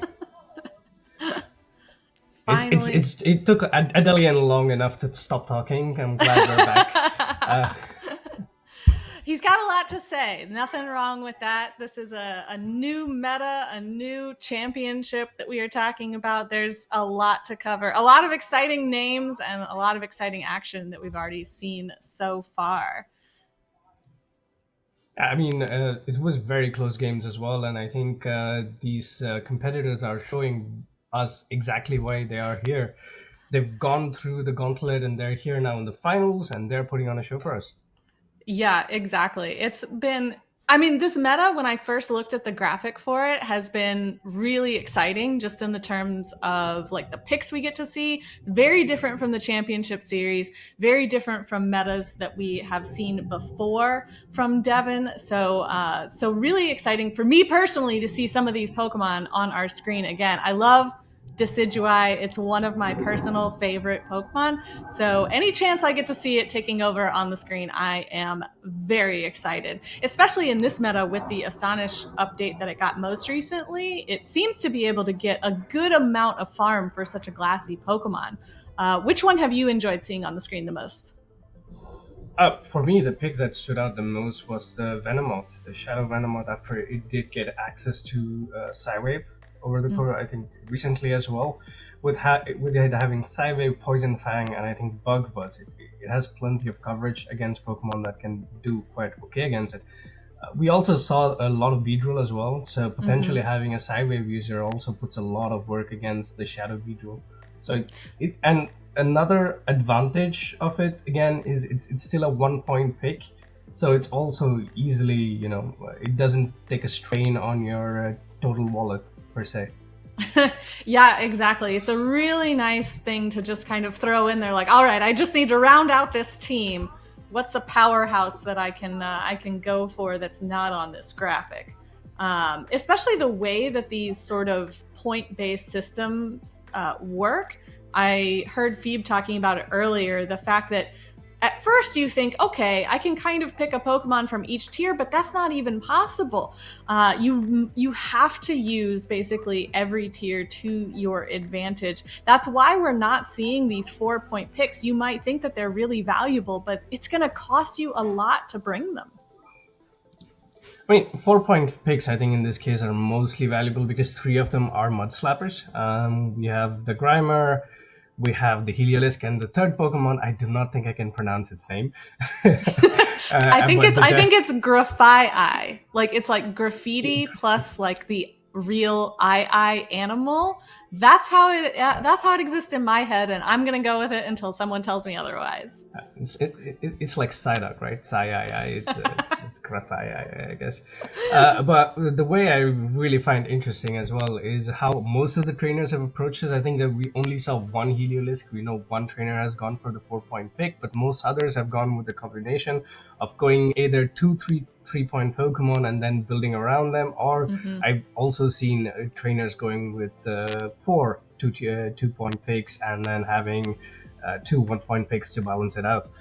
In the end, it's really how you want to work, and you see it as well soon. Probably you will see later as well. There's a lot of Drifblims as well. It's a great Pokemon to have. Another Pokemon that has Astonish and has plenty of coverage. It's just a big ball of HP, and it's great to have in this meta. It's true. That's what fills the balloon, right? Is all the HP. That's where it all lives. Yeah.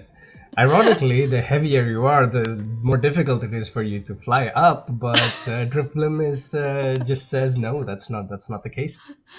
Yeah, Swalot is another Pokemon that we've been seeing a lot of, which had a very brief spotlight in the championship series. So I think it's a Pokemon that, while people might not be as familiar with it as some of the others that we're used to seeing, this one got a little bit of time in the spotlight, and now it's trying to make its way back. Another one that I think is quite full of HP, very, very tanky, able to withstand a lot of attacks, even from those Mud Slappers that you mentioned. I think one of the key things of Swallow is coverage and its ability to play the Zero Shield matchup in most cases and not.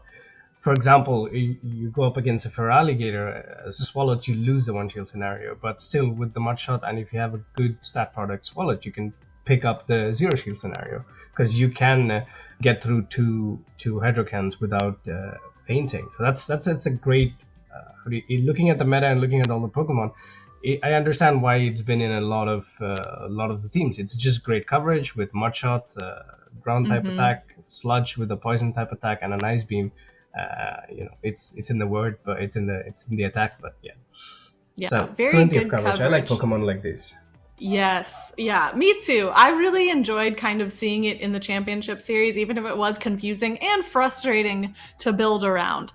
But it's good that you mentioned it can withstand those hydro cannons, because we have seen a lot of those on our screens as well. Feraligatr has maintained a really dominant presence in both grassroots and the championship series ever since it got that very nice update with Shadowclaw. Yeah. I mean, Feraligatr is a staple pick for a reason. Slowly, it's kind of moving out of the meta. I mean, it's almost moved out.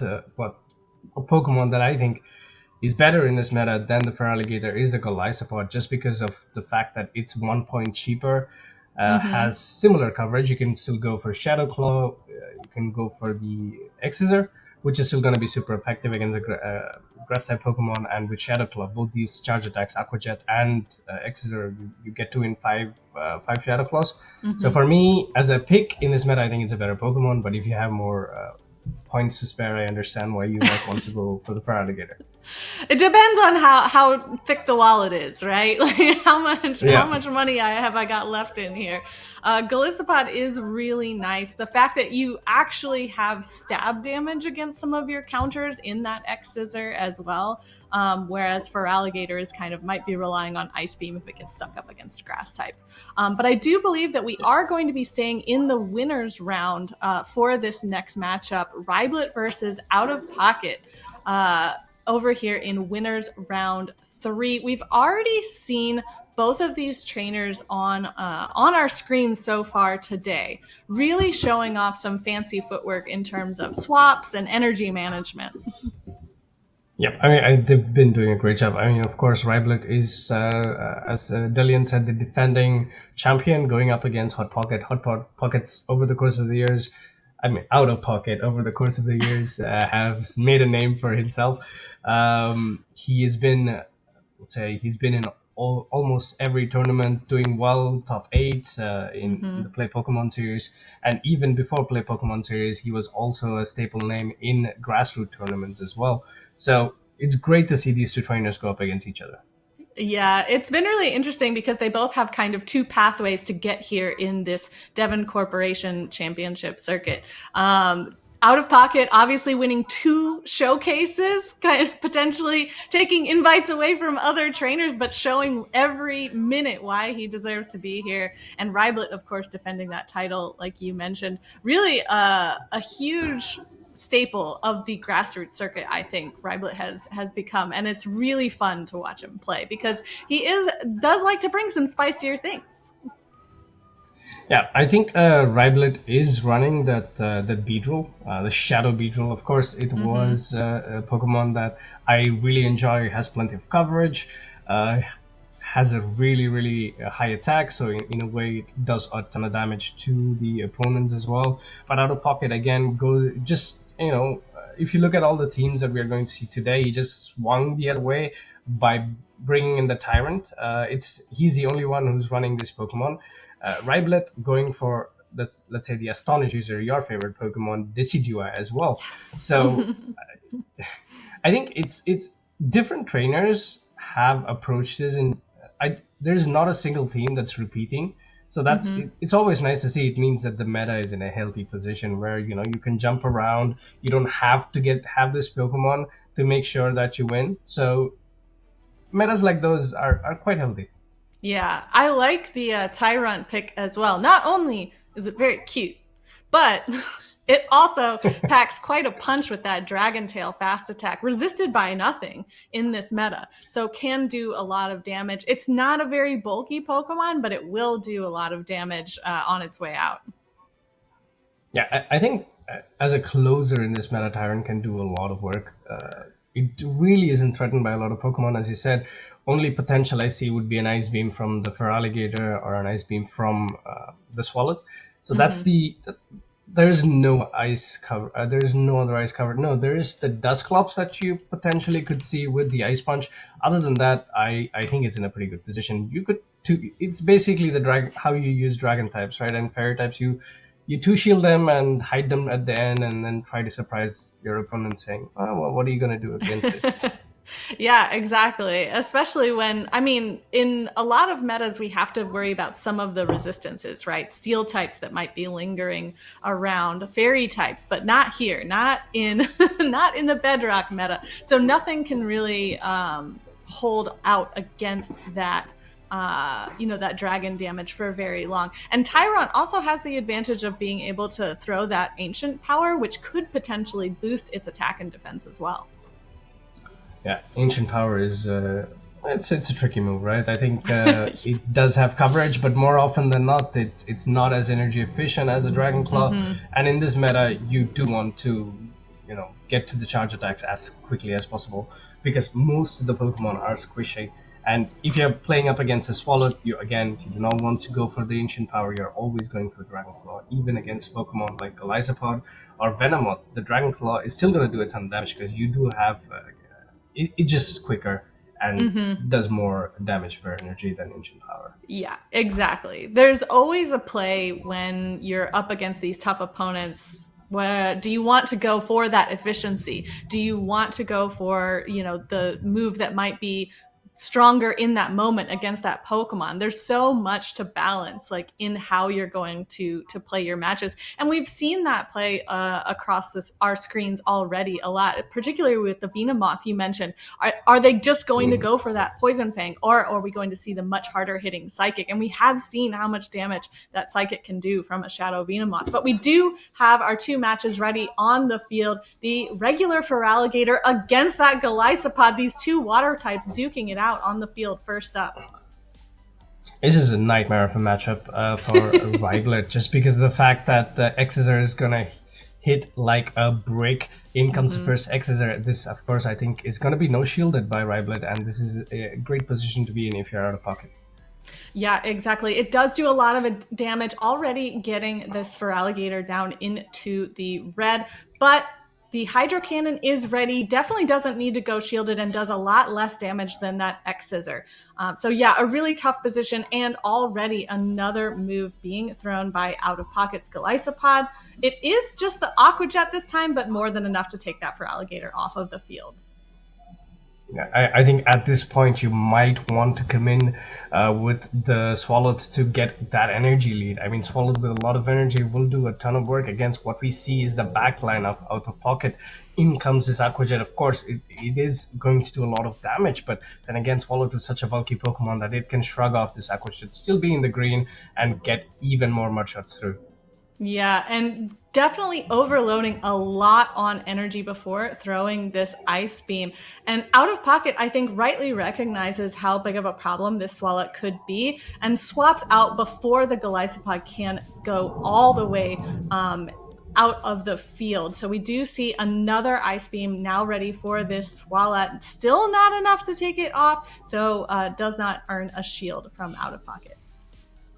I think Riblet here was trying to play for the charge attack tie here. He threw the Ice Beam exactly when Out of Pocket Swallow had the Ice Beam ready, and unfortunately Pocket says, I'm going to try to get even more energy. Will this be a potential Astonish down? In comes the Sludge. Sludge, of course, is neutral in this case because of the ghost typing of the Decidueye, but Decidueye protects itself up, and in comes this Venomoth. Damage over time. It's all going to be about damage over time.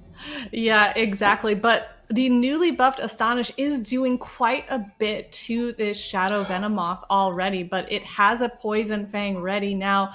One shield given up now by both players, and we see another no.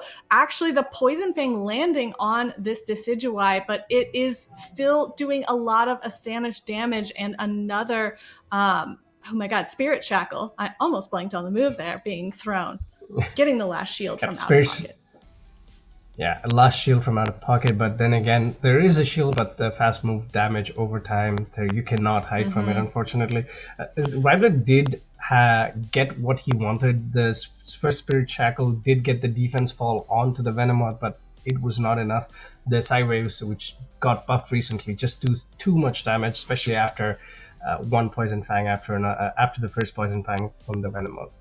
Yeah, exactly right. That Astonish was doing so much. And I mean, we barely even got to see charged moves from it. It's like, you know what? I don't even need to worry about charged attack damage right now. I'll just let this fast attack do what it needs to do.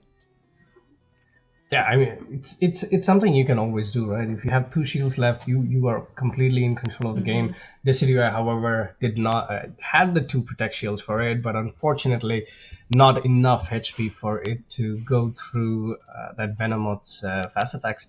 I mean, I still remember in Grassroots long time ago when Venomoth was an amazing pick before, let's say, before the time of all these buffs. I think Venomoth had access to, how do you call it? At that point, the legacy fast attack confusion. So Yes. you needed to go around, trade that confusion Venomoth, and then bring it into the games. So that was a long time ago. It's nice to have another world championship after so long where Venomoth can still have play. Yeah, exactly. I remember a very early Sylph Cup actually kind of needed Venomoth with that confusion damage. And I remember in my local community, very small base of PvP players where I started playing, but really relying on each other to try and help one another out in these early grassroots cups. And yeah, that confusion damage even then was really strong. And Poison Fang too, was that a legacy move for a long time that just recently got unlocked again?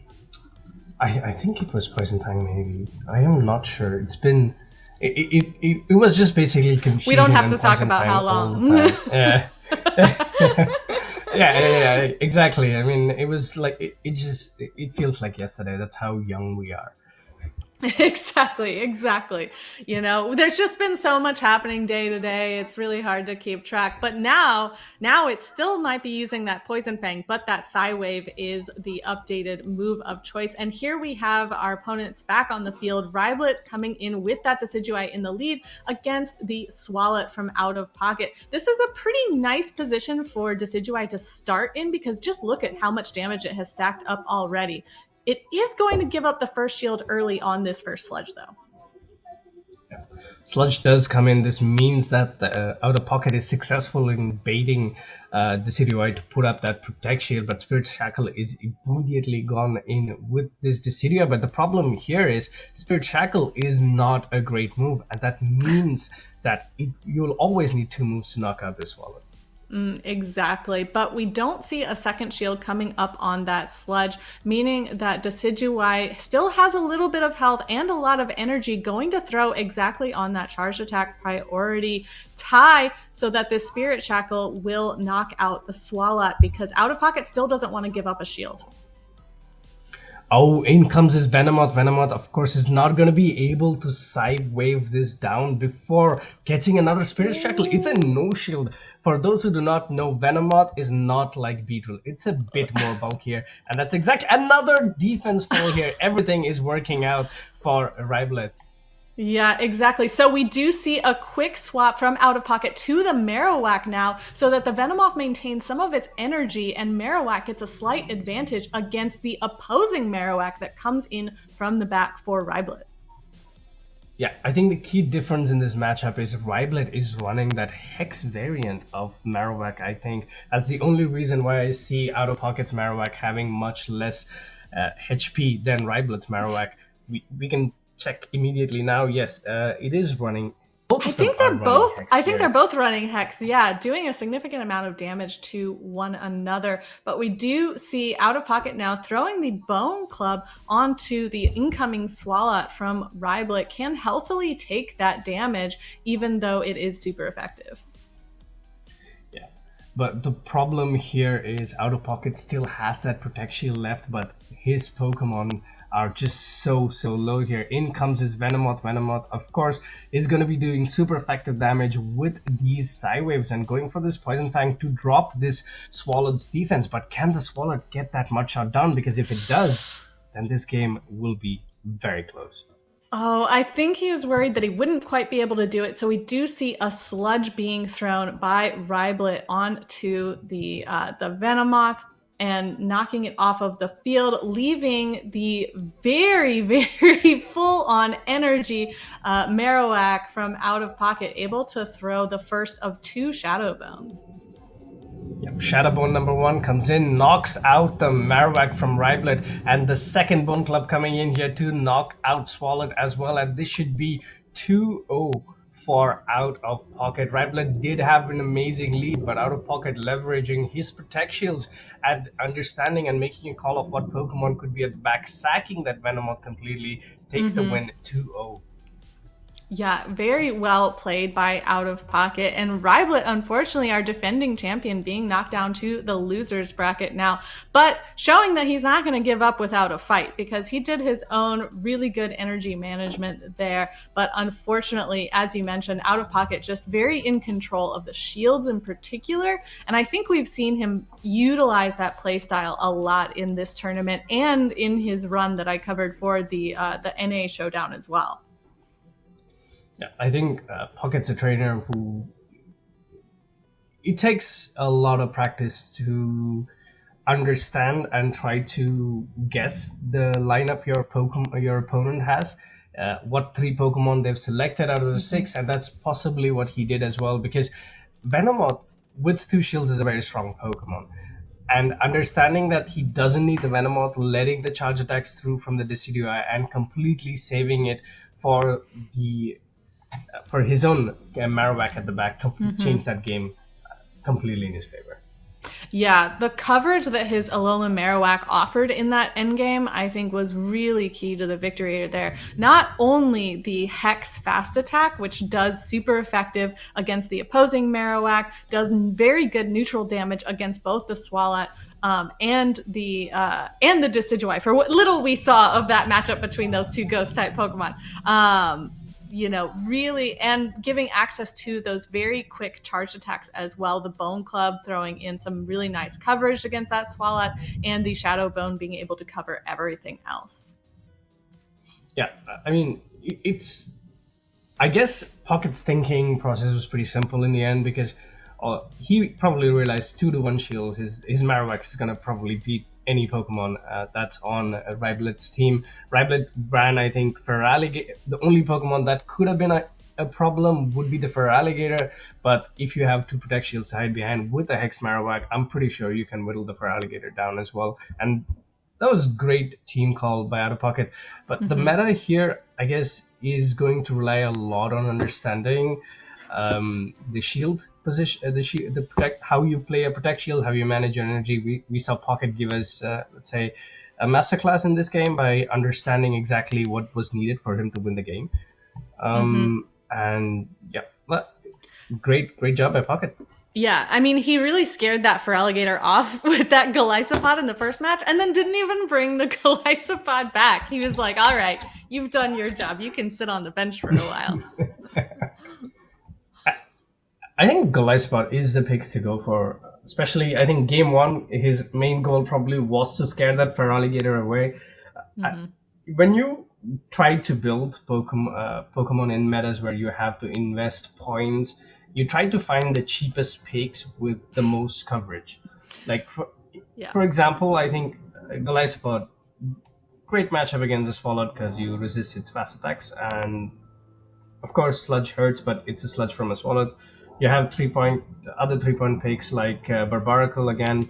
You do super effective damage. Dragalge, you start. It's probably the only 3-point Pokemon that's going to be completely walling off all your energy. Then there's Cardilli. You're going to hit super effective. Amoonguss, you can play against that as well. Dusclops, Jellicent, Feraligatr, and Giratina Origin. So it's a good Pokemon. It's a good 2-point pick.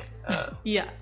I definitely think that update that it got to Aqua Jet made it a really great neutral Pokemon in a ton of situations. So we're going to take a quick look at the bracket here. We do have Out of Pocket advancing in our winners finals, taking the 2-0 against defending champion Riblet.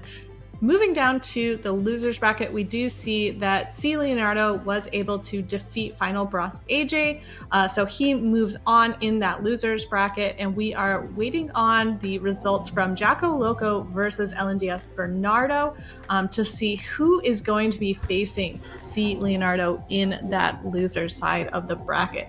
Because of course, as we move through that loser side, we are getting close to seeing who the now primed to be a new defending champion Out of Pocket is looking to take out on the winners semifinals as well. It's been a really interesting run so far. I mean, Pocket's been dominating, right? He's going 2-0 so far. C. Leonardo did start with a 2-0, but he comes back with 0-2, but he comes back with another 2-0. We were just talking about a Pokemon that can completely wall off the energy from Golisopod, and that's Dragalge. LNDS Bernardo is running the Dragalge as well, so that's a Pokemon that potentially could be something to look out for.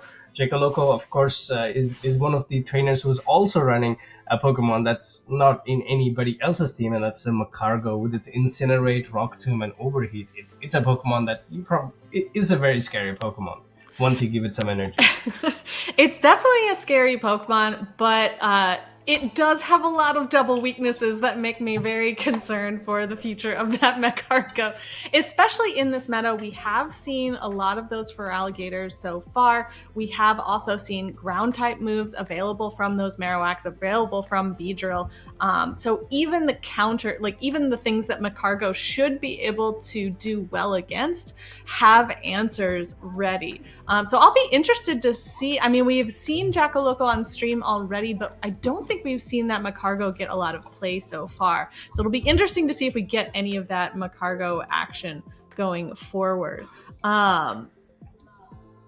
Let's see. Let's see what other interesting things we have on our teams here. C. Leonardo is the one rocking that Shadow Drifblim that you were talking about earlier when we were looking at the graphic. So it'll be interesting to see as we move down to this looter side of the bracket if that Shadow Drifblim and all of the HP it has hiding in its balloon are able to dominate the team that it's going to be up against. Yeah, I think... How do you say it? It's one of those Pokemon that you can pretty much safe swap in this meta. Mm-hmm. Its main threats are maybe Charjabug and Regirock. Mm-hmm. So Regirock's fast attacks do... It's a one-turn move, so it's HP-based damage in the end. Considering how much HP Drifblim has, I want to quickly check how many Astonishes it would take to knock out a Drifblim as a Regirock. It is another Astonish user, and we've already seen how much Astonish did from a regular Decidueye. I can only imagine what it's going to look like from a Shadow Drifblim. That thing is an attack powerhouse. So, so even a very good counter like Charjabug might not be able to sit in that matchup as long as you think. Absolutely. Lock-ons do 1 damage to the Drifblim. And a Drifblim has 212 HP, approximately. A good Drifblim. So it would take 210 lock-ons to knock out. Just a few, just like a handful, right? Yeah. But those lock-ons do have the advantage of very, very quickly getting to that Stone Edge, which is what the Regirock, I think, primarily comes to this meta to do.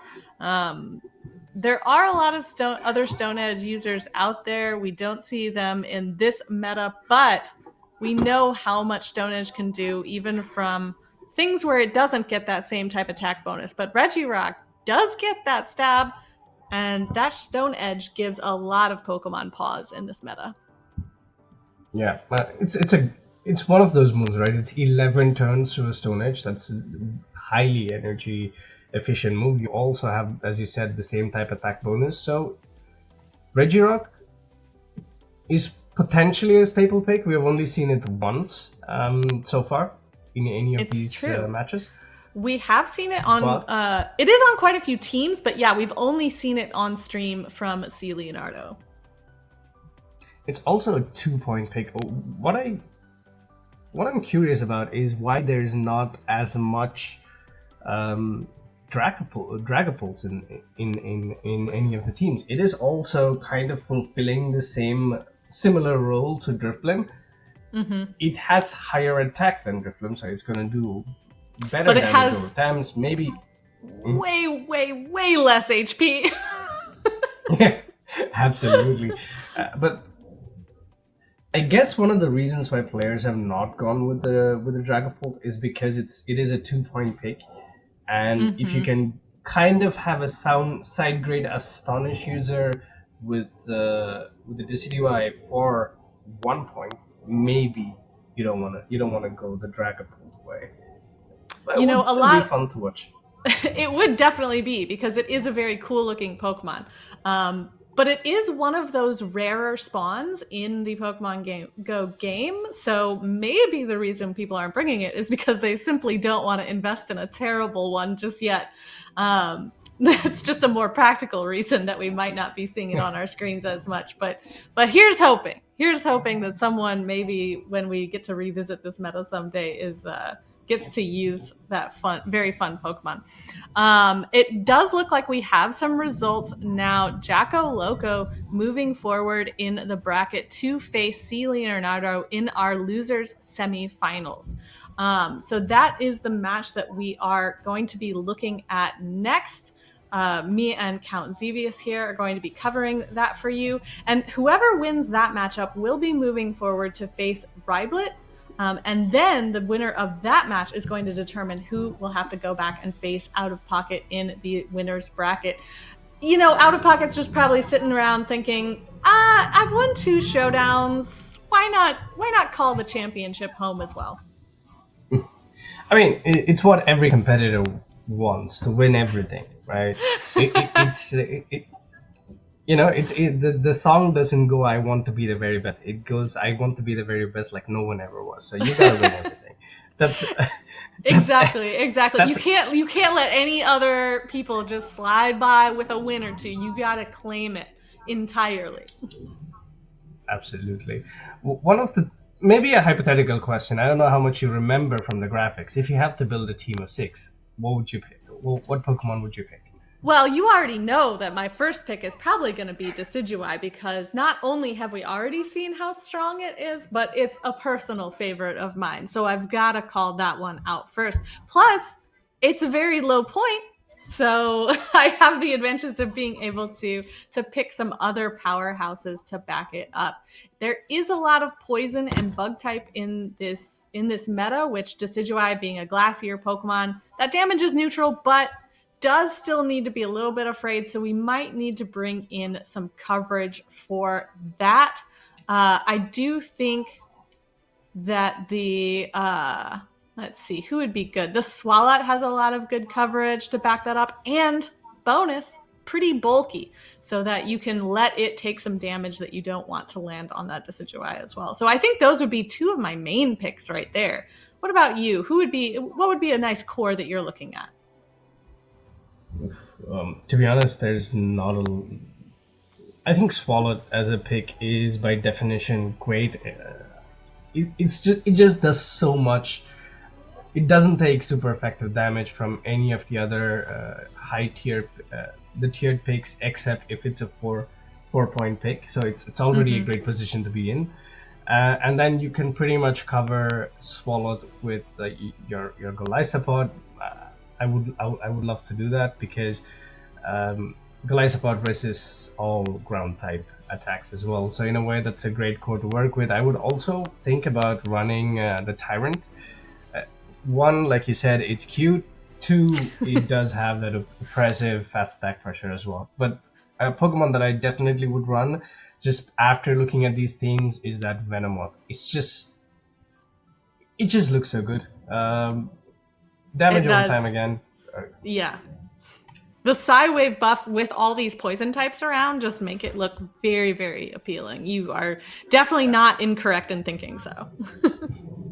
Yeah, and just for you, I would run the Decidueye as well. It's like a consolation prize. You can have that.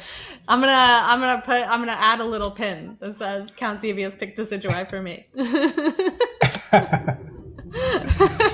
I mean, a Tyrant is a really good call out too. I have used it before in other grassroots games. The Battle Frontier had a meta where it was pretty useful, and it is a handy little Pokemon to have. Something else that we haven't really seen on the field, but I think has some pretty decent coverage for this meta is actually that Galarian Weezing. I'm kind of interested because it has such a nice variable moveset. You can run the Sludge, which is newly buffed. You can have Brutal Swing for all the ghosts. You can even run a Fairy move if you want another same type attack bonus that's a little bit stronger to throw out there. You can also run Overheat and just get all of the bugs off of the field, all the way off.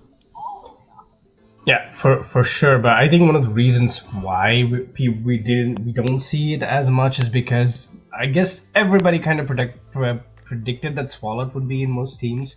Galarian Weezing would be in a Swalot meta where I think there is quite a lot of play for other poison types as well, like Dragalge.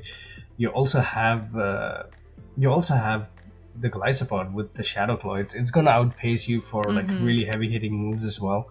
So maybe that's the reason why you don't see it as much. So maybe players decided to pivot away from it. Also, one of the better ways to play Galarian Weezing is to nuke and dip. So you go all the way to Overheat, throw the Overheat, and then you swap out. But that's not feasible looking at the picks we have because it takes a while for you to get to that Overheat as well. I think it's seven Fairy Winds for the Overheat. I believe so. Yes, I think it's. Okay. Is it one of those 7 then 6? I think it's 7 and 6. Yeah. So probably that's one of the reasons why it's not being run, because you always have to go Protect Shield first because of all the picks that we see.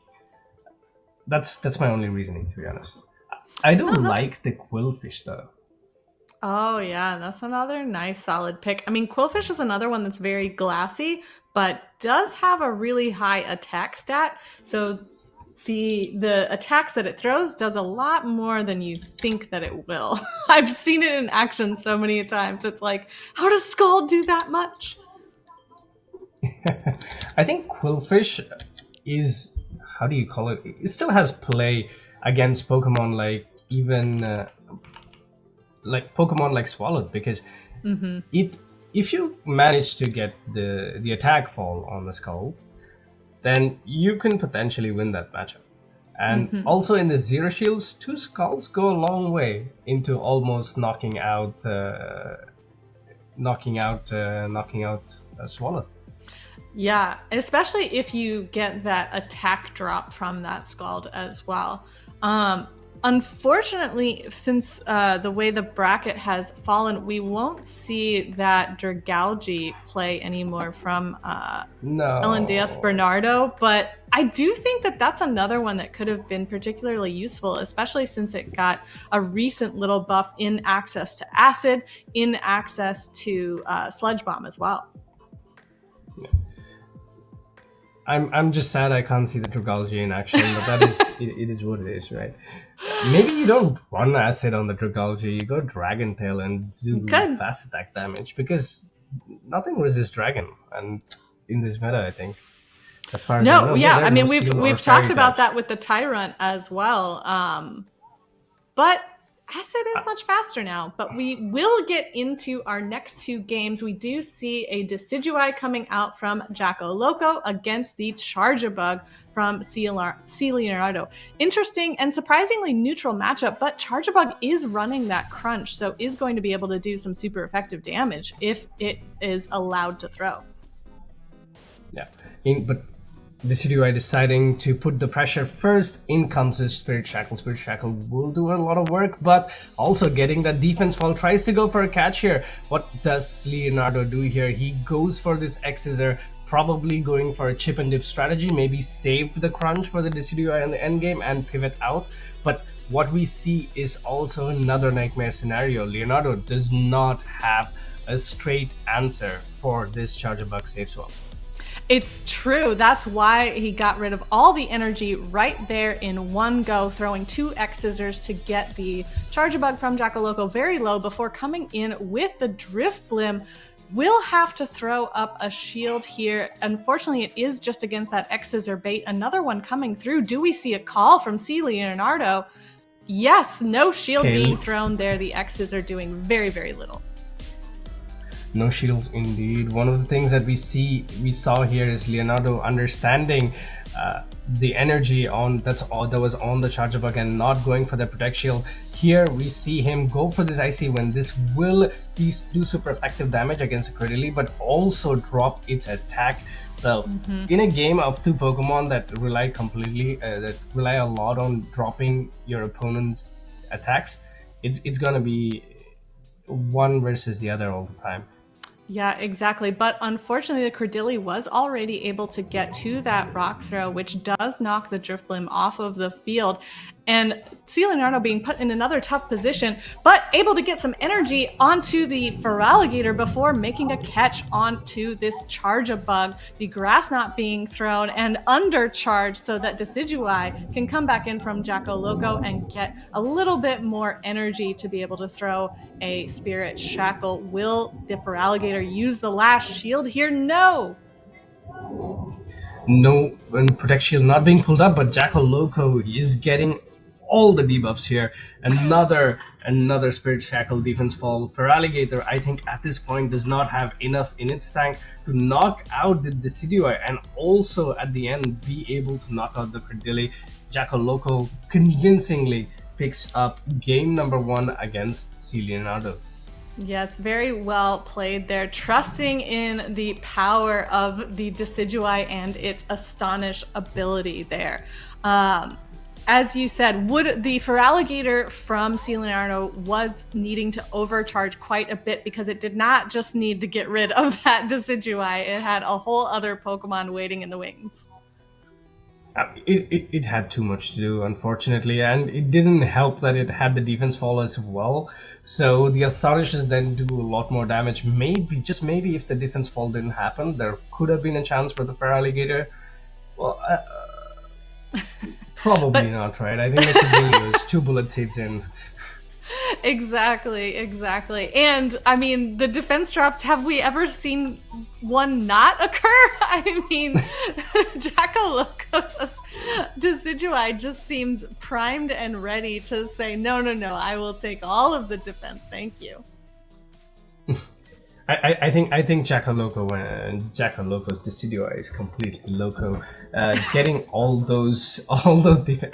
I think he has to use it in game number 2 as well because he's 2 for 2. I want to see if it's going to be 3 for 3 or 4 for 4. That would be. Nice. It's true.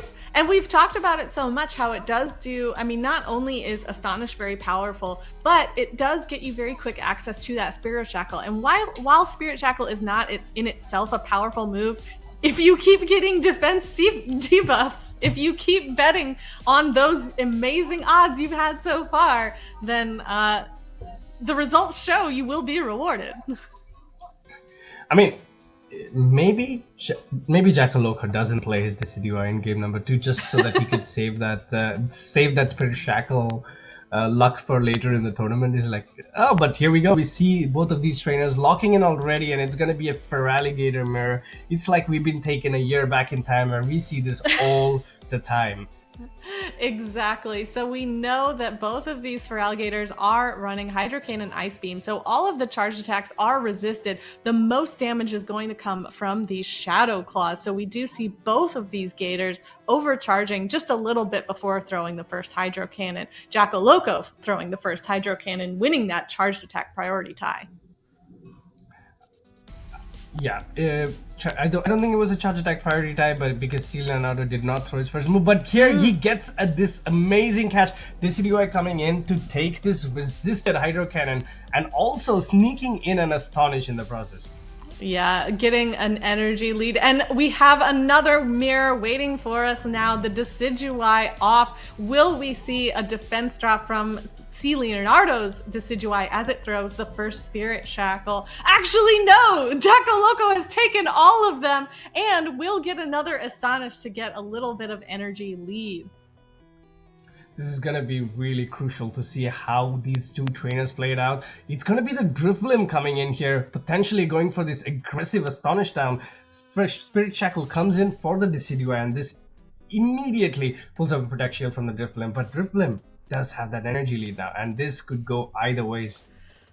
That energy lead is going to be very key for this end game because we do see Credilli is waiting for in the back for Jacko Loco, and this Credilli has quite an uphill battle. But fortunately for Jacko Loco, he does still have the Feraligatr to swap to drop the attack debuff that this Drifblim now throws with the first Icy Wind.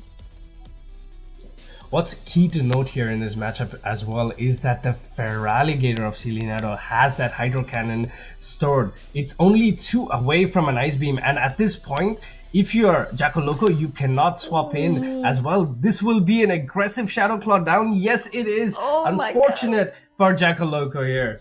Yes, unfortunately, that attempt at a catch was not rewarded for Jacko Loco. So C. Leonardo able to over-farm on energy and throw the Ice Beam that practically knocks that Credilli off of the field. Just one more Shadow Claw will do it, securing a match win for C. Leonardo, meaning that we are 1-1 here.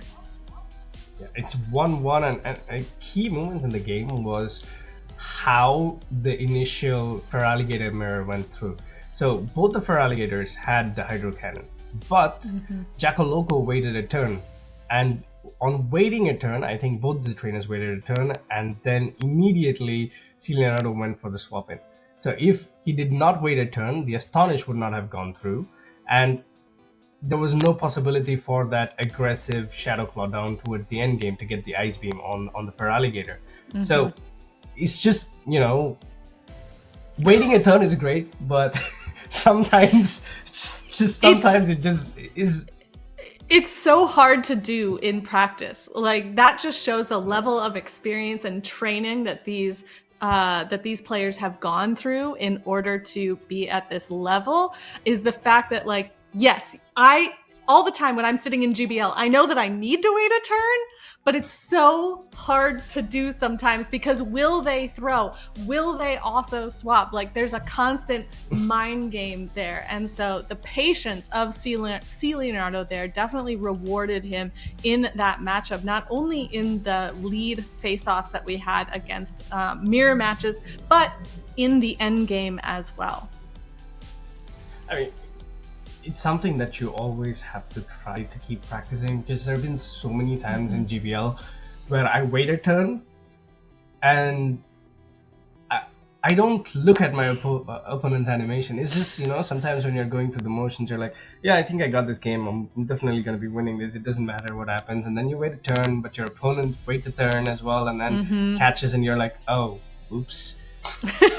You know, exactly. I didn't really wait a turn. Like it's what happened now as well. Both of them waited a turn and went for the catch. But you know, it takes a lot of practice, patience, and also you know, really good mechanics as well. Because it's still half a turn, right? So it's still one turn for you to throw the move, and that's half a second. Yeah, you lose your. exactly. It's like a split second, right? So you lose your attention. Bye-bye game. Yeah, exactly. And it's like you say, it's much easier to lose track of that while playing GBL. But in these matchups, I think it's definitely a skill that these players have honed. And C. Leonardo is one of the more patient players that I think I've ever seen play throughout the Gym Breakers circuit. So he definitely is showing off that knowledge for us here. Yep. I think he's been a constant top performer, not just as you said, it's not just in Devon, it's not just in grassroots. I think he did great in the Play Pokemon circuit as well, and I think he's been top of gym breakers for a long time. I think he's been dethroned now by, I think, trainers like I don't remember. I think it's maybe the Dutch trainers. So they are very sneaky. All those Dutch players just getting better and better and then showing up in force. Yeah, they are very sneaky indeed. But we did see actually 2 mirror matchers in that game, Feraligatr and the Decidueye, but we had the Drifblim and Credilli in the back. So in this match, we are once again looking at a Feraligatr mirror in our lead, and we do see similar mirror matches waiting in the back line, but this time it's Charjabug in the back for both Pokemon. And once again, C. Leonardo saw how good that Drifblim performed and has brought it back, while Jacko Loco goes back to relying on the Decidueye. Yeah, it's going to be interesting to see how these two trainers play this out. We already see C. Leonardo completely pivoting away from how he played in game number 1. He went back-to-back Hydro Cannons game number 1, saved a move, and then dipped out. But here, he throws his Hydro Cannon first, and then pulls up a Protect Shield, potentially thinking, okay, me having this Feraligatr can do a lot of work for me in the backline. But it is not going to be the case because it is immediately met with this Charjabug, and C. Leonardo does not have a great answer for Charjabug with Protect Shields. Yeah, exactly. Giving up both Protect Shields to protect all of that energy and then being forced with a Pokemon that you really didn't want to see is a tough position indeed. So we do see him going into the mirror now, throwing out his own Charjabug against the opposing Charjabug from a Jacko Loco, and getting quite a bit of energy once again, but now no more shields are in play, so these X-Scissors are flying quite frequently from Jacko Loco's Charjabug. But C. Leonardo's Charjabug does have back-to-back X-Scissors at this point, and Jacko Loco is like, alright, okay, you show me what you can do, but I'm now going to put 2 Protect Shields on my Decidueye. How much can you do as the Charjabug? Charjabug immediately met with the Protect Shield. Yeah, exactly. Now, Decidueye from Jacko Loco, a Pokemon that he has been relying on quite frequently, has 2 shields to hide behind, and those shields aren't really going to do you that much good when the Drifblim comes in and it's able to Astonish right back. Yeah, Astonish did a lot of work here, but is Spirit Shackle enough to knock it out? No, it's not enough, but here, immediately going into his own Feraligatr here, this is a great position to be in if you are C. Leonardo, because at this point, potentially, every Shadow Claw damage counts. Exactly right, and we do see almost 2 Hydro Cannons being reached, but the second is just 1 Shadow Claw away, and C. Leonardo cannot get there before Jacko Loco reaches their own Hydro Cannon to knock the Feraligatr off, and then Drifblim does just one Astonish before trying to get to that Icy Wind for the Decidueye, but unfortunately cannot withstand the power of Astonish right back. So Decidueye actually winning that game once again for Jacko Loco. See, I told you the bird is right for this meta. Is it a bird? It's a grass ghost type Pokemon, so it's an owl. Do not even. There's only one. There's only one true owl, and that's Noctowl. There is no other owl. It has an owl in its. It has an owl in its name. Listen, I'll have to show you my official whitelist. I am the keeper of bird Pokemon lore here, and I will not be contested on that point.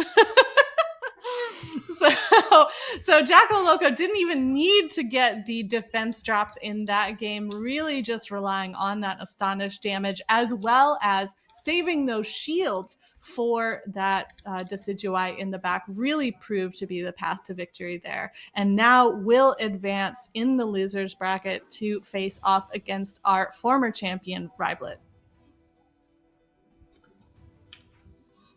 Yep. You've summarized that pretty well for me. Thank you.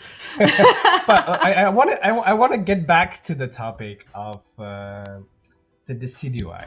Oh no. Okay? I agree. I agree. Rowlet is an owl, completely. Dartrix is also an owl.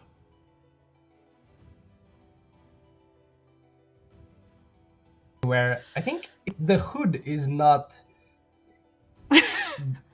It's a hood that it makes. My yes? brother in Arceus, I beg you to look at pictures of burrowing owls and tell me that Decidueye is not just a giant burrowing owl. Just listen, come back at me once you've done a little bit of ornithology homework, okay? But I'm just going off appearance, right? Like Rowlet looks like an owl, doesn't do anything to look like an owl. Dartrix also looks like an owl, doesn't do anything to look like an owl. But It's the Decidueye, owl. on the Look other at the hand, eyes and the beak. Look at the eyes and the beak. uh, But and unfortunately, I'm gonna leave you to do your homework before you finish this fight with me. So unfortunately, those are the matches that we have been able to cover for you guys. But we are going to be taken off the field and joined by in this cast by a few other talented trainers we have waiting in the wings. PvPSteve and CalebPeng are going to be covering the finals for you, and they are going to have more arguments about owls, I'm sure, because as my co-host for the Battle Cats, they let me talk about birds way too much. Fair. Thank you so much. It's been a pleasure casting with you, and also having the opportunity to do it. Here it was a great set of games. It's always nice to sit down and watch very talented trainers duke it out. So yeah, we're gonna take a short break, and you're gonna see two more talented casters taking it over. Thank you See for you. having us. We look forward to watching the finals with the rest of y'all.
World Championships with the top 3 left remaining. We're going to the losers finals. I'm PvPSteve, joined by CalebPeng. Caleb, how are you doing today?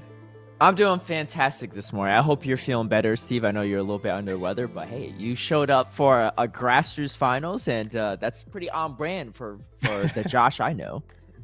Yeah, look, if you tell me to wake up early in the morning for a Grassroots World Championship, there's nothing that I'm going to miss it for. So luckily, I don't have to miss work. I don't have to miss anything at all. It's like free time at the moment. So what time is it right now for you over there? At 6 a.m. we're hanging out. So okay. Yeah, that's not too bad. Yeah. We've done worse. Sure. Not me, but you. Look, yeah. That's right. Luckily, the all of the competitors are in much more reasonable time zones for this tournament at the moment. We have 3 battlers remaining, all vying for that Devon World Championship title. We have the defending world champion in Riblet. We have Out of Pocket, who won 2 of the 3 international showdowns in the Devon Corporation, and Jacko Loco, really looking to make a name for himself, I think, as well. And here's some fun trivia that I just picked up, Caleb, before we started. Yes. All 3 of these remaining battlers all won their sort of preliminary round for the World Championships. So we had an outright victory from Out of Pocket in the sort of Night Owl tournament, and in the Early Bird tournament, Riblet and Jackaloco sort of tied first. So everyone's a winner here, and clearly they've got a bit of a mastery over this meta, to say the least. Yeah, for sure. I mean, at the end of the day, though, 2 of them will be losers and 1 will be the winner. But they have obviously a lot of accomplishments under their belts. Looking at this specific, finals bracket as well, too, on their road to get here, it's pretty interesting here. So we'll see on the to start it off too. In the winners semifinals, Riblet actually 2-0 Jocko Loco to send him to that losers bracket. Jocko Loco went 2-0 against Ellen Diaz Bernardo, then 2-1 against C. Leonardo that we just saw, and then now they get their rematch. Whereas Out of Pocket obviously had the 2-0 versus Joey Can, then 2-0 versus C. Leonardo, and then 2-0 versus Riblet to get himself a spot in that grand final. So Out of Pocket hasn't even dropped a single game yet, which is kind of wild. And then Riblet has only dropped games against Out of Pocket. I'm sure Jocko Loco is looking for some redemption here in this rematch, but that's kind of the brief overview for anyone that's just tuning in right now or needs a quick refresher on how this tournament has been going. Yeah, and this is a double elimination format, as you can see on the screen, and so with only 3 battlers left to go, Out of Pocket is looking in a very strong position. Riblet and Jacko Loco are essentially going to be vying here in a best of 3 battle to get themselves a spot against Out of Pocket, where they will have to win twice. Once to reset the bracket, and then once to claim that World Championship title. Out of Pocket only needs to win a single best of 3, and he will be the Devon Season 2 World Champion. But that's not the only thing on the line here, Caleb, because we also actually have some prize pool updates, where there is a $1,000 prize pool for this World Championship, and all 3 of these battlers are in the money, Caleb. We have 3rd place walking away with 200 USD, 2nd place taking home 300 USD, and the 1st place world champion will be taking home $500 as well. So there's still a few $100s to win on these last few matches as well. So it's all to play for. That's right. Honestly, if I made it into this top 3 myself, I'd be pretty happy. I could get a large pizza and then have some extra change, for some dessert. So, but yeah, very excited to see that, and really a big shout out to Devon as well to have this prize pool for a grassroots format. But yeah, lots to fight for. And, like you said, you do have to go for that bracket reset against Out of Pocket, which might be kind of a tough task. We'll see. We haven't taken a game off of him, but you got to take 4 games off of him, which, we'll see if our remaining 2 players are up to the task or not. It is going to be Riblet versus Jocko Loco to start things off, though, in this losers finals. And again, these are best of 3s. So yeah, it should be a fun one. Yeah, and as you said, this is a rematch from the winners finals. I believe back in the winners finals, we definitely saw some Decidueye action running around. I know HurricaneKaz was stoked how much Decidueye action has been going on in this tournament. Riblet and Jackaloco actually have pretty similar teams on the whole, as we'll sort of see again shortly. They both have a Feraligatr, they both have a Charger Bug, they both have a Decidueye, and then it gets a little bit more wild as from there, where Jackaloco has got a Macargo in their team. They're the only person in this World World Champion Finals that has a Makago. And it's a bit of an awkward Pokemon. I mean, it's a little bit like, if you put it in the right spot, if you land the alignment correctly, if you land it on the Charge Bug, then you are looking sweet. But if you get it on that Feraligatr, I mean, you're just toast on the spot. It feels a little bit risky in a best of 3. Yeah, I mean, at least a Feraligator's not really threatening anything with Shadow Claw fast attacks, right? So if you have shields up, it could be okay, right? Obviously, one Hydro Cannon is double super effective. It's definitely going to knock you out. But I kind of like the pick a lot too, right? Because you have a lot of play into the Decidueye and Charge Bug, right? Which you saw a lot in our last series with Jocko and C. Leonardo. So definitely some strong meta picks. And, it has some solid neutral play into some of the other ghost types like Drifblim. I actually don't know if there's Drifblim remaining in these remaining 3. I don't think so. But there is the, so you have play into the little Marowak and stuff like that. So I don't hate it. I think it's, I think it could be a really solid anti-meta pick. We'll see how much he actually ends up using it. It is a little bit risky. Oh, and we got, there's a Beedrill as well on the side of Riblet, right? So you got Beedrill, you got Charge Bug, you got Decidueye. That's 50% chance you get a good matchup. I kind of don't hate those odds. And then also against the Swallow, it's not bad there too, right? Don't you wall off the movesets, Sludge, Ice Beam, right? You can't really do anything there. So I don't know. Choco Loco, bring the Slug out, man. I kind of want to see it in action.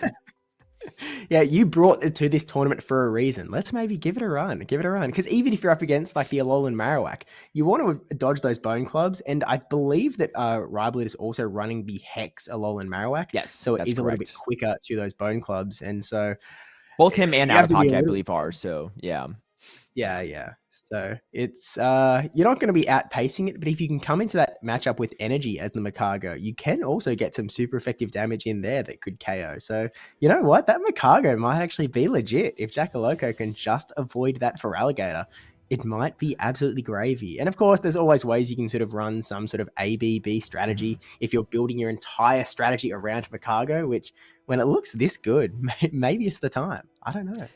Yeah, well, it's going to be an interesting time for sure. There aren't a lot of clear answers to the Feraligatr on the side of Jocko Loco, opposing Feraligatr from Riblet's side. So you have the Charge Bug, but after that, like it has a lot of play into everything else on the side of Jocko Loco. And like we said earlier, Riblet did 2-0 Jocko Loco the first time around, so maybe not so worried about that Makago to start things off. But here we go, game number 1, Riblet versus Jocko Loco in this losers finals, and it's going to be Riblet running the Charge Bug lead into the Credilli on the side of Jocko Loco. Yeah, X is definitely a nice spot to be if you are this Charge Bug. You just have to be a little bit wary of those super effective Rock Tombs that Credilli can throw right back, but do get the Protect Shield early out of that Credilli, and now it is going to be a little bit of a race. And Riblet, recognizing that Charge Bug, quite a tanky Pokemon, Credilli, not very attack-weighted, Rock Tomb, going to take it down low, but not low enough to stop it from getting to another Charge Attack. Tries to catch onto his own Charge Bug, but Riblet stays calm, swaps into Swallow. Yeah, I like that. Good patience from Riblet and banking that move. The tough part there for Credilli is you just can't Volt Seed down, right? First Crunch is going to start coming through against the Swallow. This is going to be neutral. Small chance for a debuff, but not going to be the case on that first Crunch. Swallow, definitely one of the bulkier Pokemon in this meta, and just in PvP in general, too. So the coverage sometimes gets walled off by, some of the types like that Makago, but kind of a neutral monster in a lot of these situations. As we go for the back-to-back Sludge coming through, Jocko Loco not going to shield up any of these. I think Jocko Loco is actually looking really happy at this matchup because he's seeing that his Credilli is hanging out in the back, and he might not know it yet, but Riblet is holding on to a Feraligatr, which is not going to want to see that Credilli at all, and a relatively low health Charge Bug on Riblet's side as well. This could end up going quite nicely for Jocko Loco, but they've both got the Charge Attack, and Jocko Loco actually just letting, Riblet letting Jocko Loco throw the X's from the Charge Bug and just letting Swallow go down, recognizing that, ooh, I might need my shields. I know there's a Credilli in the back. I need to be able to throw some charge attacks into that Credilli later. And so I'm going to get some energy here on the Feraligatr so that I can try and get some big damage onto Credilli. Yeah, we talked about this earlier too. Feraligatr looks pretty unchecked outside the Charge Bug. Now that Charge Bug's down, you have energy lead on Riblet's Feraligatr and shield advantage. That's absolutely brutal. And you win charge attack priority.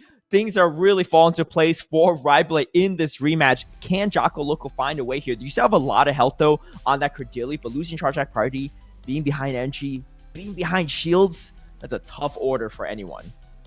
Yeah, this is really going to have to try and find something to come back in this matchup. But with another Hydro Cannon being thrown into Jackaloco's Feraligatr, he's just going to let it go. He's deciding that Credilli is going to be this source. It is going to be the way that he tries to find a win in this battle. Actually surviving with that Feraligatr and barely a HP as well. We're going to see the Exit coming in from the Charge Bug, and Credilli just going to let this come through, recognizing it can take it on the chin. And now we just need to throw a move into the Charge Bug, a move for the shield, and another move into the Feraligatr. I don't know if Credilli has the pacing to do it.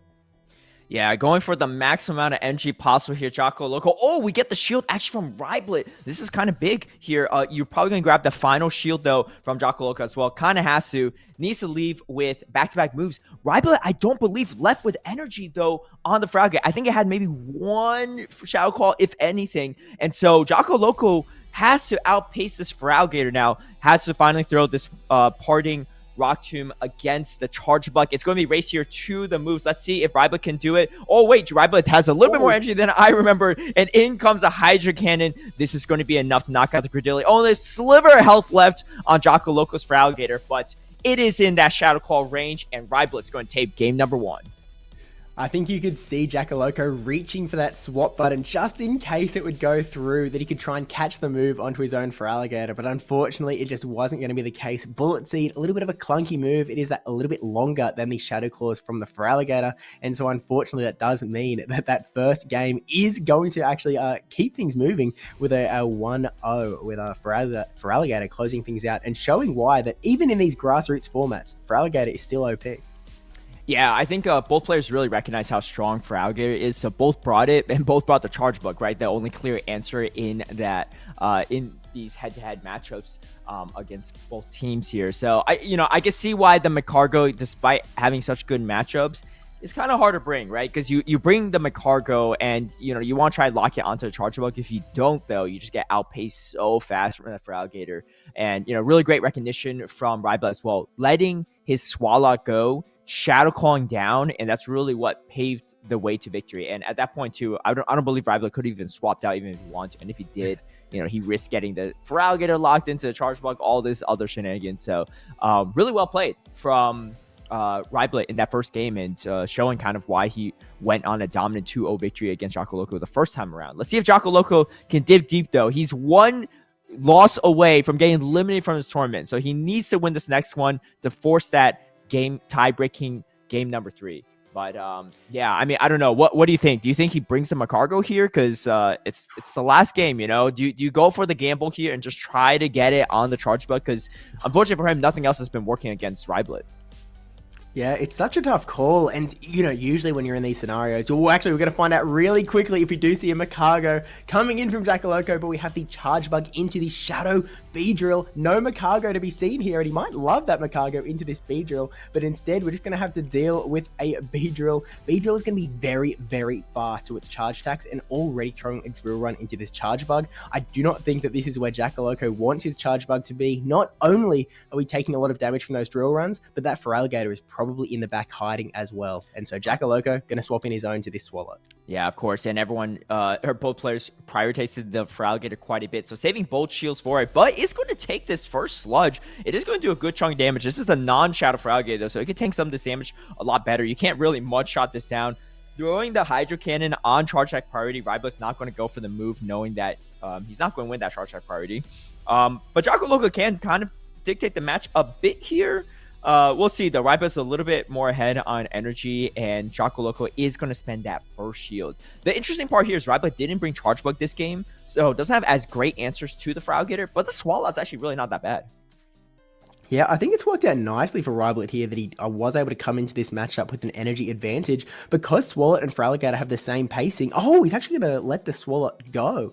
And at this point, I think that Ryblet might be eyeing a very similar strategy to what he employed in game number 1, where he was able to get some energy advantage on his Feraligatr. He has the shield advantage as well. And we see Jackaloco banking a move on his Feraligatr for later and swapping into the Exeter. There is no discharge on this Charge Bug, and so there is no super effective damage to be found.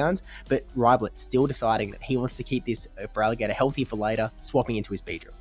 Ooh, this is tough, dude. Beedrill's not the bulkiest of Pokemon, but you kind of don't want to go shieldless for your Feraligatr, too. So just using it as a damage sponge for Ryblet. Can he get to a move? He might get there. He does get there and is able to take out this Charge Bug. That's going to be pretty big for him because now he doesn't take any extra Volt Switch damage. However, he has the Credilli in the back. Could get a full Bullet Seed off to really start this up. That's exactly what he's going to do here. Oh, no, he gets double. That's even worse for Ryblet. Ryblet now has to come into his Credilli with a little bit of energy, but he has plenty of energy himself. The tough part here, though, is that Ryblet doesn't have any catch opportunities at this point in time, too. He's going to be also permanently debuffed. Makes a huge call, though. Could have been Grass Knot.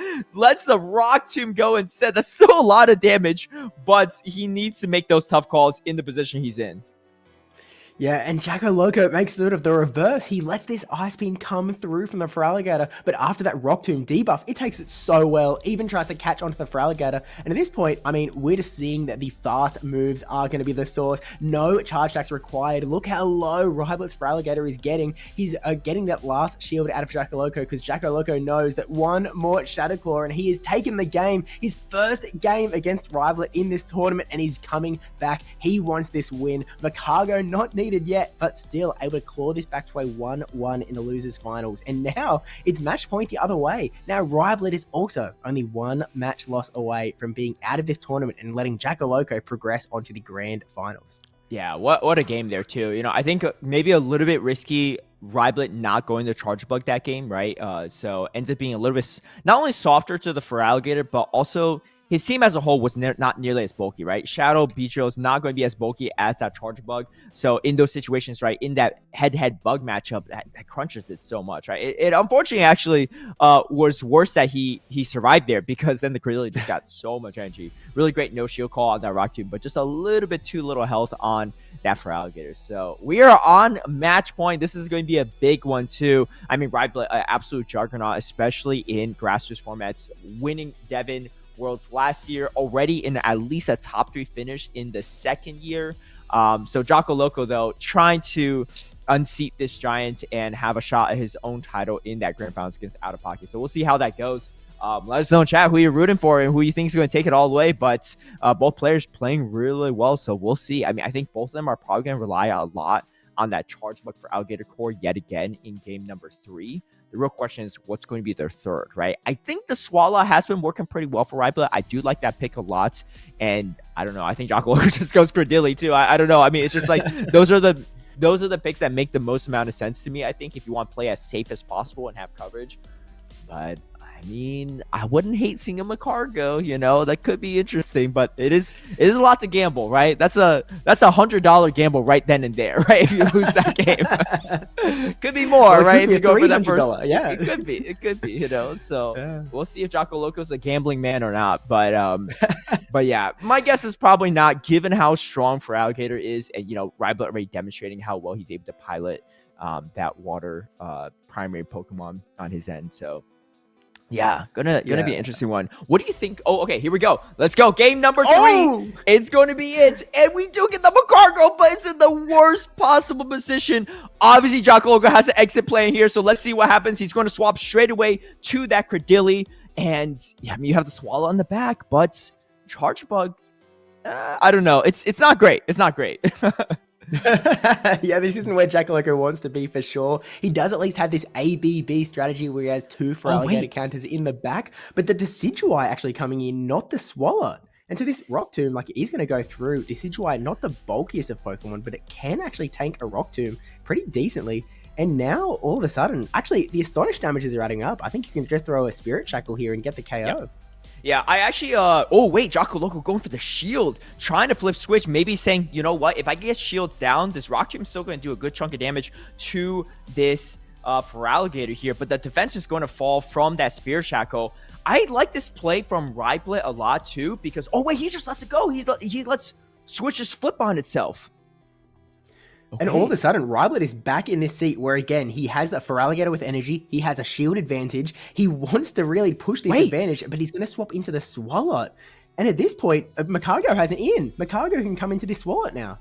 Yeah, a nice pause from Jacko Loco there in case there's maybe going to be a catch on Feraligatr. It would have been a really risky catch, but does go for it. Oh, and we see the pivot out from Ryblet. Gets the farm down, but now He locks himself into the Charger Bug. This is exactly what Jocko Loco wants. And look at that Volt Switch damage just completely adding up so fast here. And you have the Makargo on the back that walls off all the energy from Ryblet Swallow. Yeah, this is looking disastrous at this point. This Charger Bug is just going to throw another X's. There are still 2 shields on Ryblet's side, but he has to decide where he wants to use it. He knows that there is a Makargo in the back. He wants this Feraligatr onto that Makargo so badly, but now we're just going to have to throw a Hydro Cannon into this Charger Bug, get Jackaloco's last shield, and now he's going to have to hope. He is going to have to hope so much that he can get out of this sticky situation, but he's just going to get Volt Switch down. No, and it's even worse because this Charger Bug has so much energy and there's not a move on the Swallow yet, so you have to kind of eat this energy or something. This is going to be a really tough situation for Ryblet. Doesn't want to have to shield this because an overheat of Rock Tomb from Makargo is going to hit pretty hard, but he is in a tough position at this point in time too. Yeah, you have super effective Mud Shot, but this Makargo is not that frail. Full health Makargo. The Slug is here for game number 3. And I think this one is going to go over to the side of Jocko Loco. Unless I really don't know how much damage this does. But I don't think it's going to do too much here. Look, I don't think you've studied it either, but yeah, it doesn't do very much at all. We're going to be able to tank another Sludge very, very easily, and 1 Incinerate is all this Makargo is going to need to send this Swalot away, and Makargo, out against all odds, able to take the win and give the victory to Jacko Loco in the losers finals and progress him to the grand finals. Slug believers, rise up. It is Makargo's time to shine, and it is shining bright today in the Devon World Championships. Wow, the worst possible lead too, but the Slug came through. That's $100 Slug right there, and then maybe even more. We'll see how that goes. But this means that we will have Jocko Loco versus Out of Pocket in this grand finals, a matchup that we haven't seen today yet. And, you know, given how the series went between Ryblet and Out of Pocket, maybe Out of Pocket was hoping that Ryblet wins so he could, you know, he's very comfortable with that matchup, got the 2-0 earlier, but now he has to deal with this, you know, Makargo, which honestly isn't that good into Out of Pocket's team, so I don't think he'll be as strong and as present, but it will be a fresh matchup, so we're excited to see that one. And a big congrats to Ryblet as well too. Getting 3rd place after a 1st place last year is still no easy feat. Very consistent throughout the entire season this year, so you know, big shout out to him as well. And he is of course taking a little bit of cash prize himself too, and that 3rd place title, so definitely no shame in that. But fantastic series between these 2 players. Oh yeah, 100%. And just the Makargo sort of like dice roll finish at the end. It felt like it was all going wrong. You know, Makargo into the Feraligatr. It just feels like, okay, well, look, Ryblet's taken the win. He's going to go through to the grand finals. It's all Jova. And then somehow, some way, you know, Jocko Loco was able to find the victory. I suppose because Ryblet was just able to sort of like, he gifted his Decidueye up on the altar, got taken away, switch advantage was lost, and all of a sudden, Ryblet with that switch advantage just wasn't able to progress when there was a Charger Bug ready to meet his Feraligatr instead of the Makargo. Very good matchup, very bad matchup, and Ryblet sort of let it go the wrong way. But again, yeah, Ryblet, I think he finished the season #1 on the leaderboards for Devon as well. So as you said, he's been incredibly consistent. He's clearly one of the most dominant Devon players of all time in this grassroots circuit. But unfortunately today, he is going to have to go home with that 3rd place medal. And now it is just going to be between Out of Pocket and Jacko Loco to see who is going to be the Devon World Champion. You did mention that Makargo isn't going to be as good into Out of Pocket's team, and like that might be true, but there is a Venomoth that I saw Out of Pocket using to quite some effect a little bit earlier. And so, you know, there's sort of some similar scenarios where maybe you go for the dice roll, you try and get a little bit cheeky, you think that Out of Pocket's not going to respect it, and it could go all right. Yeah, I'll take that back a little bit. It is not bad, right? You have the Charger Bug, you have the Venomoth, you have the Swallow, which we just saw that matchup. It wasn't that great for the Swallow, right? You're going to wall off all that charge attack energy. But there's the Tyrant on the side of Out of Pocket, the Golisopod, and then the Alolan Marowak has a super effective, you know, double super effective Bone Clubs, right? Which is super annoying to deal with, and you're doing resisted Incinerate damage. I mean, yeah, if you land a Rock Tomb, that's great. So if you're up energy, it could be okay. Same thing with Golisopod. If you're up energy, it could be okay. The Tyrant's not going to be a fun time. But I guess the Rock Tomb's also neutral there, so maybe it's a little bit safer in a sense. And it is a Golisopod, which is part bug, part water, so it's only taking neutral from the Incinerate, so it's not nearly as bad of a matchup as it was against a Feraligatr, for example. And then also, the Hydra Cannon just hit way harder than Aqua Jet from Glycopod. So, I mean, I think it's probably enough to one-shot anyway, but just, you know, maybe you come in full health, you get hit by one Aqua Jet, you might survive it. I don't know. I haven't seen that matchup myself in maybe ever in my life. So, we'll see. Yeah. Maybe if they get like, you know, Rock Tomb debuffed enough, then maybe then you're able to survive. Like, you know, you get some Rock Tombs with the Credilli. I'm just being hopeful, you know. I like my rock type, so this is my my horse to back here. But yeah, especially his risky Grok types, where they, you know, have some very strong matchups and some very not strong matchups. Right. It's very much the CalebPeng formula, but we'll have to wait and see if it is the Jacko Loco formula with Mercargo, because he's already used it to great effect once to flip a matchup that, you know, it didn't seem great for him, especially after he was already down 3 games against Riblet's team. But with that said, I think Out of Pocket also does have some very interesting Pokemon, not only with that Venomoth, with that Psywave damage, which not a Pokemon that you're ever going to see outside of Grassroots. I mean, this is the beating heart of Grassroots. It is weird Pokemon performing really, really well, and Venomoth definitely one of the ones that is at the top of the pile. I know that HurricaneKaz and Xevious were talking about this a little bit earlier, but Venomoth was one of the first Pokemon that ever was good in the Grassroots circuit back in 2019. Yes, I was listening. So it was Legacy Poison Fang was the legacy move that you needed, and I remember that very vividly because I was that annoying local that was DMing people, everyone, right? Especially people that don't PvP, be like, yo, do you have a Legacy Venomoth? Do you have this Poison Fang Venomoth? It got so bad that someone replied to me and be like, no, I don't, but you also asked me the same question like 2 weeks ago. I was like, oh, my bad, I forgot who I asked. But that thing was nuts in I believe it was Sylph Twilight Cup, the second tournament of the season. So it was pretty nutty then, and hey, it looks like it's back with a new flair, right, with the Psywave. Luckily, legacy moves are for the most part not much of a thing anymore in the game, so it makes everything a little bit more accessible. Unless you have 100%, you know, Dialga Origin or Palkia Origin, but yeah, we don't want to talk about that, right? Maybe one day those will be accessible, but look, luckily neither of those are eligible in the Devon World Championships, so we don't need any stress about, you know, not having access to Spatial Ren for this one at the very least. But look, I think that one of the other interesting Pokemon is that Tyrunt, because Dragon is a typing that I feel like in the past used to be so much more oppressive. It was that neutral typing that almost nothing resisted, about nothing resisted here, and it just feels like it's fallen off quite a bit in recent times. And I feel like you know, Out of Pocket is really leaning back on those sort of older strategies with that Dragon oppressiveness, Dragon Tail obviously doing, again, completely unresisted damage on Jackaloco's side. And it's sort of just a question of how much can you add up that damage alongside your other bulky Pokemon like the Swallow, like the Charge Bug, you know, with the ability to invest shields into it if you can really push through your opponents. And I think that it could be a bit of an interesting pick that I don't think we've seen a lot of in this tournament either. No, we haven't, and I mean, let's take a look at that too. I think you bring up a really good point. It's very, very safe into Jocko-Loco's team, right? Because into Feraligatr, you need to land that. I guess Hydro Cannon is actually neutral, so it's not too bad. But you can, you know, kind of muscle through with that if you have shields with the Dragon Tail damage adding up. Credilli, right? You're resisting all that grass damage. Yeah, Rock Tomb's going to be kind of annoying. Oh, actually, no. Again, it's all neutral. I just realized because the Rock Dragon type is throwing me off a little bit. Obviously, Mercargo's great. You are resisting the poison damage from the Beedrill, so there's that. But again, you probably have to shield the drill run. That is going to be super effective. And then resisting the fast attack damage from the Charger Bug. And then the Sidra is also kind of more neutral. So I get your point too. Right? It's safe, but it's also pretty much everything on Jocko-Loco's team also has play into it in some way, shape, or form. Some less so than others. But yeah, so I don't know. I think it just depends on how Out of Pocket's going to pilot that too. I could definitely see some strategies where you just put a 2-shield Tyrunt in the back. Having seen Shadow Tyrunt in action, that damage is pretty oppressive. But because it's a non-Shadow Tyrunt, it's, you know, those 2-shield strategies might not go as far depending on what's in the back for Jocko-Loco. Yeah, I think that it is one of those Pokemon where Out of Pocket has been so dominant, right? Like, not only through this tournament where he, again, has not dropped a single battle, but through this entire season of Devon where he's been able to, you know, there's 3 international showdowns that have essentially taken place, one for North America, one for Europe, one for Latin America, and Out of Pocket won 2 of them.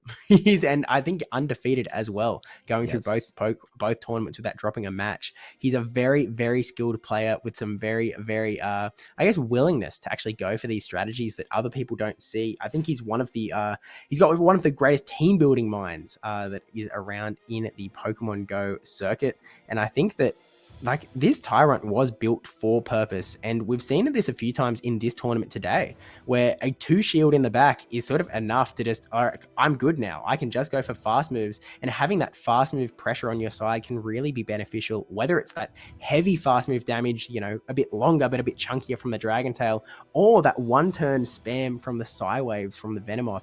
Both can really function in that role quite well when you get into that end game with 2 shields, and it's something that we don't actually really see much of on Jackaloco's side outside of the... maybe I take that back. I was going to say outside of the Astonish on the Decidueye, but I guess you also have the Incinerate from Makago that maybe you've got to put some respect on. But, you know, there's not too much that Incinerate is going to be adding up damage on, I suppose. It's the charge moves that really give it that neutral play. Yeah, in the grand scheme. Definitely. And honestly, you know, one of the few players not running for Alligator as well, too, right? It looks so safe, looks so strong in this meta, but going a little bit outside of the meta and just going a little anti-meta there with some of his picks could pay off. I mean, I think Out of Pocket is the only player in the top 4 that doesn't have for Alligator, but I didn't take a look at all the rest of the teams. I think almost... Okay, yeah. So Joey Can had a for Alligator too, the rest did not, but... out of our top 4 players, though, a lot of them were relying on that for Alligator to make it this far. So we'll see how that goes. Grand Final is about to be on its way, though. And here we go. First game here between Out of Pocket on that winner side versus Jocko Loco. Jocko Loco has to win this set to reset the bracket. Out of Pocket just has to win this first series to win it all. Let's see if he can do it. It's going to be Golisopod into the Credilli here. And we see this a lot in Go Battle League as well, too, in this past year. Kind of a weird matchup. You really don't want to get hit by a Rock Tomb, but it is also maybe not the hardest move to catch on the side of Out of Pocket with that 2-turn into that 3-turn move into the Credilli. Yeah, especially if you look at these Pokemon, it actually does make the catch. Exactly as you said, the Rock Tomb going to come into the Swalot, and Jacko Loco doesn't really have a hard check to this Swalot. He's running a Charge Bug and a Decidueye in the back. Neither of them really love the Swalot matchup, but we are going to see the Decidueye swap on in, and now has to be threatened by these Ice Beams. And Jacko Loco making the call. He's going to let the Ice Beam come through. This is going to do a lot of damage to this Decidueye, taking it right down into that yellow, and now is just really going to have to hope that he can try and get this Spirit Jackal through and KO this Swalot quickly so that he can try and get this game back on track. Yeah, the Rock Tomb actually wasn't too bad, even though it was caught on Out of Pocket Swallow, because like you said, not a lot of clear answer to this, but now Out of Pocket can go straight Sludge now that this... Oh, wait, Jocko Loco not even going to shield it. All right, just confident in the Decidueye. Does the Decidueye hang on here is the real question, and it does not. But you have fantastic answers to that Goliath spot in the back. You have the Charge Bug and the Credilli. I like this play a lot from Jocko Loco. Get an extra Bolt Seed off. Oh, wait, you get 2 as well. The Resisted is going to be handy here for the side of Jocko Loco. Jocko Loco is down a shield, though. But this is actually kind of what he wants. Out of Pocket doesn't know there's a Charge Bug in the back, but playing into Jocko Loco's hand a little bit here, and these are going to be neutral Rock Tombs. They do a good chunk here, and the attack is going to drop. Yeah, that's a massive amount of damage from that Rock Tomb into the Tyrant. And as you said, this is looking really dangerous for Out of Pocket. He's going to need to get this Tyrant out with energy to take down that Charge Bug in the back. And actually, Jocko Loco going to let this Credilli take it on the chin because it survives. He knows how much damage that is going to do after the debuff. And now it's going to get another Rock Tomb off. Out of Pocket has to burn that Protect Shield. And now Charge Bug actually going to swap in. And the question is going to become, what can you do with this Tyrant before you get Volt Switch down? Because he's now going to get 1 Ancient Power, but I don't think he can survive to a second. Yeah, let's see if Jocko Loco lets this go or not. This is double debuffed, but he is going to let it go. Great call, though, from Out of Pocket to go for that. But do we get the full Volt Switch down? Not able to, not quite. We do have Exorcist, though. It's going to be back-to-back. I think Out of Pocket's going to know this. Not really word shielding here. Oh, wait, no, he goes for the shield. Does he swap over here? Because that's going to be the real question. Yeah, he is going to swap over, but in comes another Exorcist. This is only neutral damage. However, the Volt Switch damage is starting to add up quite a bit. There's not much health left on this Credilio, so you're going to have to clear the way with the Charge Bug. I don't know if you have the runway to do it here, and it's looking like, going for straight the Volt Switch down is going to be a Simo KO, but there's a little bit health left, and the Tyrant takes it down, though, with the Dragon Tail. First game goes over to Out of Pocket.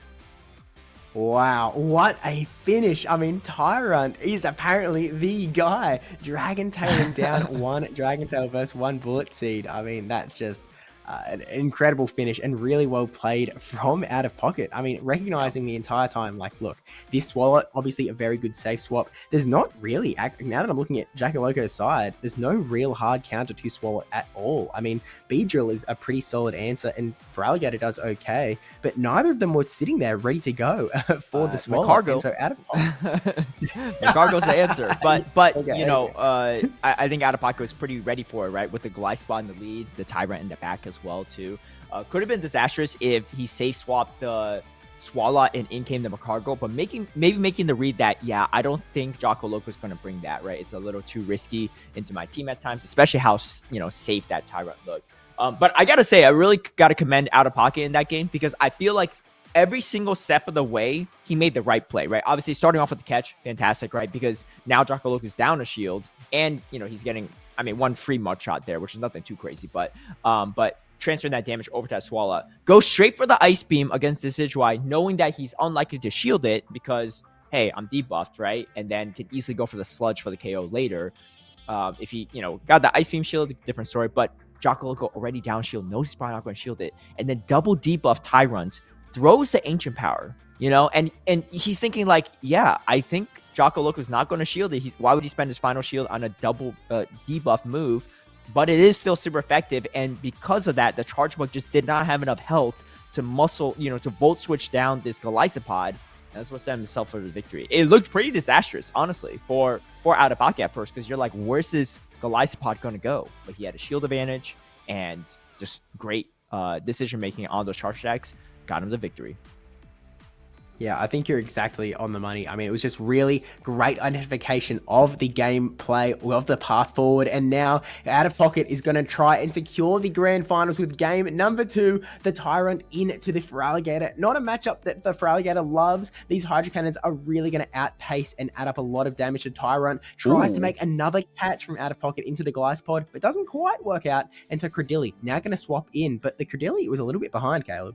Yeah, it was a little bit slow on the swap there too. Maybe Jocko Loco trying to figure out how to handle this, because this Golisopod is also really safe into his team if he doesn't have that Charge Bug, and that's exactly the case that Jocko Loco is facing at this moment in time. You do have a ton of energy on this Feraligatr remaining though, so that is pretty key there. But I don't know how he's going to get out of this. This is match point for Out of Pocket. This is tournament point for him too, so you know he can smell the victory on it. Can Jocko Loco force a game number 3, force a bracket reset? He's got to win game number 2 to start things off though, and things are looking a little dicey. Is going to reach the second Rock Tomb though before the Exorcist is going to come through, and Out of Pocket going to shield up the Glyspod, recognizing the value here, knows that it can eat the damage from the Feraligatr pretty easily as well too, so knows that if he goes for shield, oh wait, we get the swap from Jocko Loco, and he's actually going to catch the Exorcist onto the Decidueye.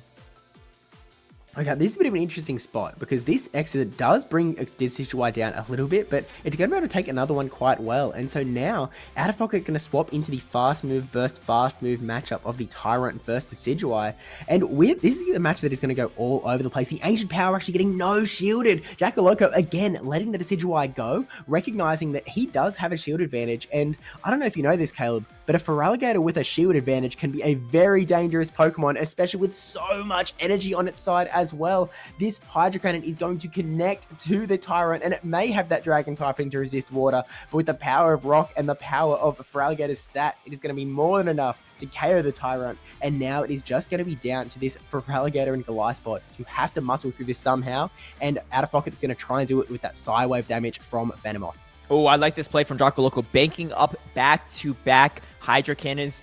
I haven't seen this land, but I'm pretty sure it's going to do a lot of damage. Not enough to one-shot KO, though, and now goes for the second Hydro Cannon, but great time from out of pocket, though, is going to throw the Poison Fang. You pretty much have to shield it if you're Jocko Loco, because there's just no way you could bullet seed down this Venomoth. It is going to be on charge attack priority here. Not going to throw a single bubble at this point in time, too. Maybe thinks, oh, this might be kind of over. We'll see, though. Credilli still has a little bit of health left. How much energy is on this Glyspot? It has the move, and it's going to be the Exorcer to KO the Credilli. He's only a few Shadow Claws away from closing out this Devon Worlds tournament without a single loss to his name. It's going to be out of pocket. He's going to be your Devon World Champion. What a finish from out of pocket. Again, not a single game lost. And already, you know, coming over into Discord to say, GG's, well played. Out of pocket securing the win. Golisopod banking that energy from earlier on in the match was so instrumental. Able to make sure that he can take out the Credilli and then putting himself in such a strong position to close out. Out of pocket may not have had that Feraligatr that's carried him to so much success in the past, but it turns out he doesn't need it. Golisopod is his new friend now, and got out of pocket securing the win, securing the Devon World Championships. No bracket reset, no matches lost, no games lost, not a single battle down in this tournament. I mean, it's rare to see this sort of dominance in a World Championship, and out of pocket is just displaying it in droves. And I don't know about you, but hey, maybe if Jacko Loco had that Macago for that Venomoth, things would go a bit different. Yeah, I mean, you say rare to see. I don't know if I've ever seen anyone in any type of World Championship tournament not drop a single game, but yeah, I think this might be it. Maybe Doombug, like Season 3 of Sylph. I don't actually know, though. That was a long time ago. I know he did pretty well in like the finals stuff, but I think even he might have dropped a gamer here throughout the tournament. But yeah, out of pocket, not a single game dropped. Absolutely fantastic team building, but even better execution on top of that too. And, you know, just unfortunately Jocko just did not have the answers for that Golisopod. And just, you know, again, the plays, the combinations of team building and just the lines from out of pocket, just really fun to watch. And it just seemed like no matter what he did, he just couldn't lose. And that's going to be the case. So big congrats to him for taking the title, Season 2 of Devon World Championship, as well as a nice $500 prize money, which I'm sure, you know, some of it will go to some pizza. Maybe I just want some pizza. Maybe that's what I'm saying. But you know, I think out of pocket probably enjoys a little bit of pizza, right? Look, Caleb may be hungry for pizza, but out of pocket was clearly hungry for this world champion title, and now he is going to be securing a spot in history books for the grassroots circuit for Pokemon Go PvP. Really interesting team as well. I mean, just using so many of these picks that you just don't see very often. Again, the Psywave Venomoth, the Dragon Tail Tyrant running around as well. Just really cool to see these Pokemon not only just being brought onto the team, but also seeing success. I mean, out of pocket, I feel like in both of those games, I feel like we were sort of watching these battles and sort of being like, oh, like out of pocket's not in the best spot here. Like, I think Jacko Loco is in quite a decent position. And both times, out of pocket is able to just recognize where the win condition is. And I think this is really what makes a player great, is their ability to recognize where the win conditions are, where the path forward is, and what they need to do to accomplish the win, even when things look dire. And out of pocket was just able to do exactly that. Put the energy on all of the right Pokemon in the right places, make sure that he had that Exorcist ready to go on the Golisopod before swapping out, making sure that his Venomoth was in a position where he was going to be able to get all of that Psywave damage on to make it perfectly line up that he was going to get enough fast move damage in to secure the knockouts. And it's just really, really incredible to see, and really, really a well-deserved world champion title for sure. Yeah, definitely. I mean, you know, I think the tough part there is, you know, you're thinking, all right, you even said it, right? When the Feraligatr came in from Jocko Loco, you're like, oh, Feraligatr up a shield could be pretty disastrous, right? He got as much energy as possible against the Tyrant as well. Threw on bad timing on purpose to negate the damage being done because he knew the Hydreigon was going to KO. And then, I mean, you have that much energy on a Feraligatr and you throw in a Shadow Venomoth. You're like, there's no way this Venomoth's going to do anything. But you know, he found the way. He got to the charge attack priority on the Poison Fang. Even if Jocko Loco caught the Poison Fang, he still loses that game because he needed that Credilli to get to a move against the Golisopod. He needed that shield because the Golisopod already had the move, and just the Feraligatr would not have had enough health to muscle through on that. So, yeah. I mean, I don't know what else to say. Great performance from out of pocket. You know, we've seen it. I mean, we've seen it for years, right? Not only in Grassroots, but in the official championship series circuit as well. But his dominance is not slowing down at all, and it's great to see if you're an out of pocket fan. Oh yeah, 100% out of pocket. They're very much showing his dominance throughout the entire history of Pokemon Go PvP. Very much not only a heart of Pokemon Go as a whole, but more importantly here, a heart of the grassroots scene in Pokemon Go PvP as well. And so what better to bring another heart of grassroots in and invite Adelli0n back to join us. I guess the leader, the shining light of the Devon Corporation that is sort of hosting these World Championships. And Adelli0n, welcome in. Welcome back. Hello. Thank you, both of you, for I- the fabulous I casting. can't hear really you, enjoyed but it. Oh, that's I'm concerning. sure that what you're saying is incredibly powerful. I think Stream can hear you. You're just muted on Discord. All right. Ah, there we go. Is that better? Welcome in. We sure can hear you now. Right. Let's start again. There was no error. We didn't see anything. Chaps, first of all, thank you to both of you for taking us to the grand finals. I was riveted. I was listening. I was mesmerized to every single bit of that. And there was that, and that's no exaggeration, to be clear. So thank you very much. Yeah, out of pocket, world champion, Ryblet. We saw a little icon of Ryblet putting a few emojis of him taking his crown, a hand, and passing it to out of pocket. So a lot of camaraderie from these fabulous trainers. It also does mean that the Devon World Championship stays in NA, which is also pretty wild. It means the rest of the world needs to get a move on for next season, I reckon. So pretty good stuff from NA. Hey, no complaints from me there. You know, that's all I'm saying. You know? So now all you need, Caleb, is someone to replicate that in 2 weeks' time in Anaheim, and then, that's it. All done, right? You know, yeah, we'll see. That a lot of people just cheering for their respective regions, which is always fun to see. But what a fantastic performance from all the players here in the Devon World Championship. Yes, absolutely. I want to now, for those that are still tuning in, just to give them a little teaser of what the plans are going forward. Because, of course, with this, the season is over. We typically have a season that starts in October and finishes in July, or in this case, early August.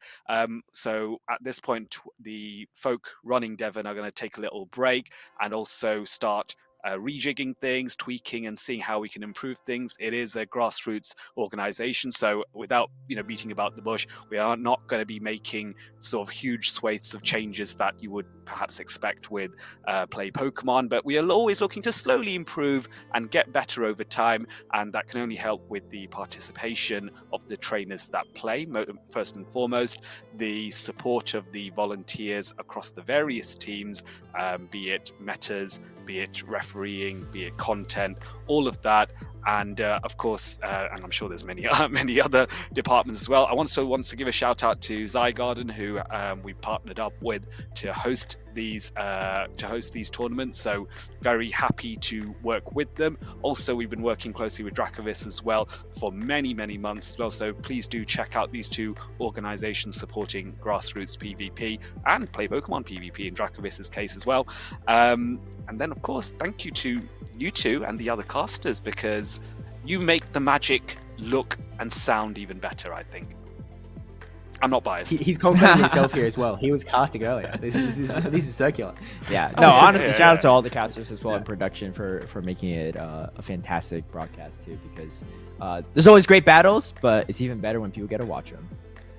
Yeah, absolutely. And look, I think that these grassroots productions, these grassroots tournaments, these grassroots battles, often they have been maybe neglected in the last few years quite a lot. There haven't been as many productions, and so when they do happen, I think it's really cool to be able to, I guess, see these battles that in these very custom metas, that Devon has been putting out month after month, to actually see them in action, see some of the best battles in the world, bring them to life, like Out of Pocket. Again, the Psywave Venomoth is just not a Pokemon that you're going to see in the Championship Series, and to see a meta where it can thrive like in Devon is a really special place to be. And so thank you to everyone that has been watching the broadcast as well and watches them in the future, because it is really sort of I guess the audience engagement, the audience support that sort of helps to make these things happen as well. So I really appreciate everyone for supporting grassroots in watching this World Championships for sure as well.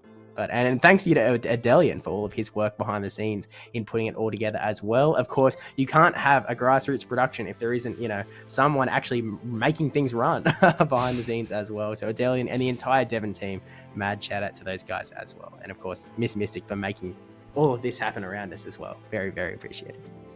Yes, very much so. So trainers, do join us on our Discord, which is, I think, discord.devon.gg. Just put that into your browser and you can jump in on our Discord to stay in touch with us as new things come out, as we start making plans for next season. There are going to be quite a few changes, so we hope to keep you informed that way. Of course, follow us on social media. So we are available on X, on Instagram, and Blue Sky, in addition to the Discord, of course.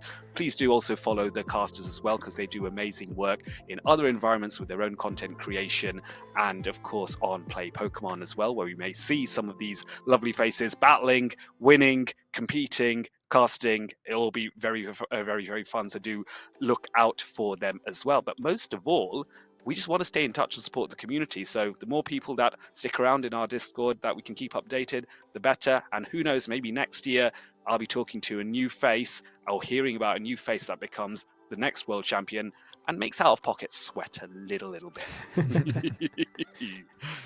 Could be anything you. else? Watch out. Yeah. Well, I assumed you didn't mean me there. So yeah, that's fair. Yeah, I definitely wasn't talking about you. Don't worry, I've seen you battle. I kid. Anything else from you two before we close this off? No, not too much from me. All I gotta say is, again, shout out to everyone involved in Devon and all those that play it. It is the, kind of like the bloodline of PvP. It's what started PvP in general competitively before there was official championship series, and it's where a lot of these big names got their start. Out of Pocket, I remember when he was like, I think 12 when I first met him and stuff in Orlando back in 2019. I don't know. It was a little bit easier back then to face him, but he's only gotten better over time too. But a lot of these big names have made their start there. And even if they didn't, a lot of these, tournament formats and everything were inspired from these grassroots. So big shout out. Always great to be a part of it. And thank you for having me on too. I mean, it was a fantastic series of battles and tournament throughout. I was tuning in earlier, and it was a fun time. And I'm looking forward to season 3 of Devon. Hopefully everyone watching is, and they'll throw their own names in the hat, and maybe someone could challenge Out of Pocket for the title next season. Yeah, and look, I think that we know the secret sauce, by the way. You just have to run Macargo. If Jackaloco used Macargo in the grand finals, then maybe he would be the world champion right now. We saw it come once and it won once in our battles. So maybe something to consider for season 3. But yeah, thanks again for having me, and really, really do appreciate being a part of this continuation of Grassroots. As look, it's entirely possible that if it wasn't for the Sylph Arena and the beginning of Grassroots, that none of the 3 of us would still be here right now playing Pokemon Go. So really appreciate that, I guess, keeping us together and helping to build this community as well. And I look forward to sort of seeing how the future unfolds. Indeed, well said. With all that then, we are going to take our leave. Players, trainers, thank you so much for watching. Competitors, thank you for competing.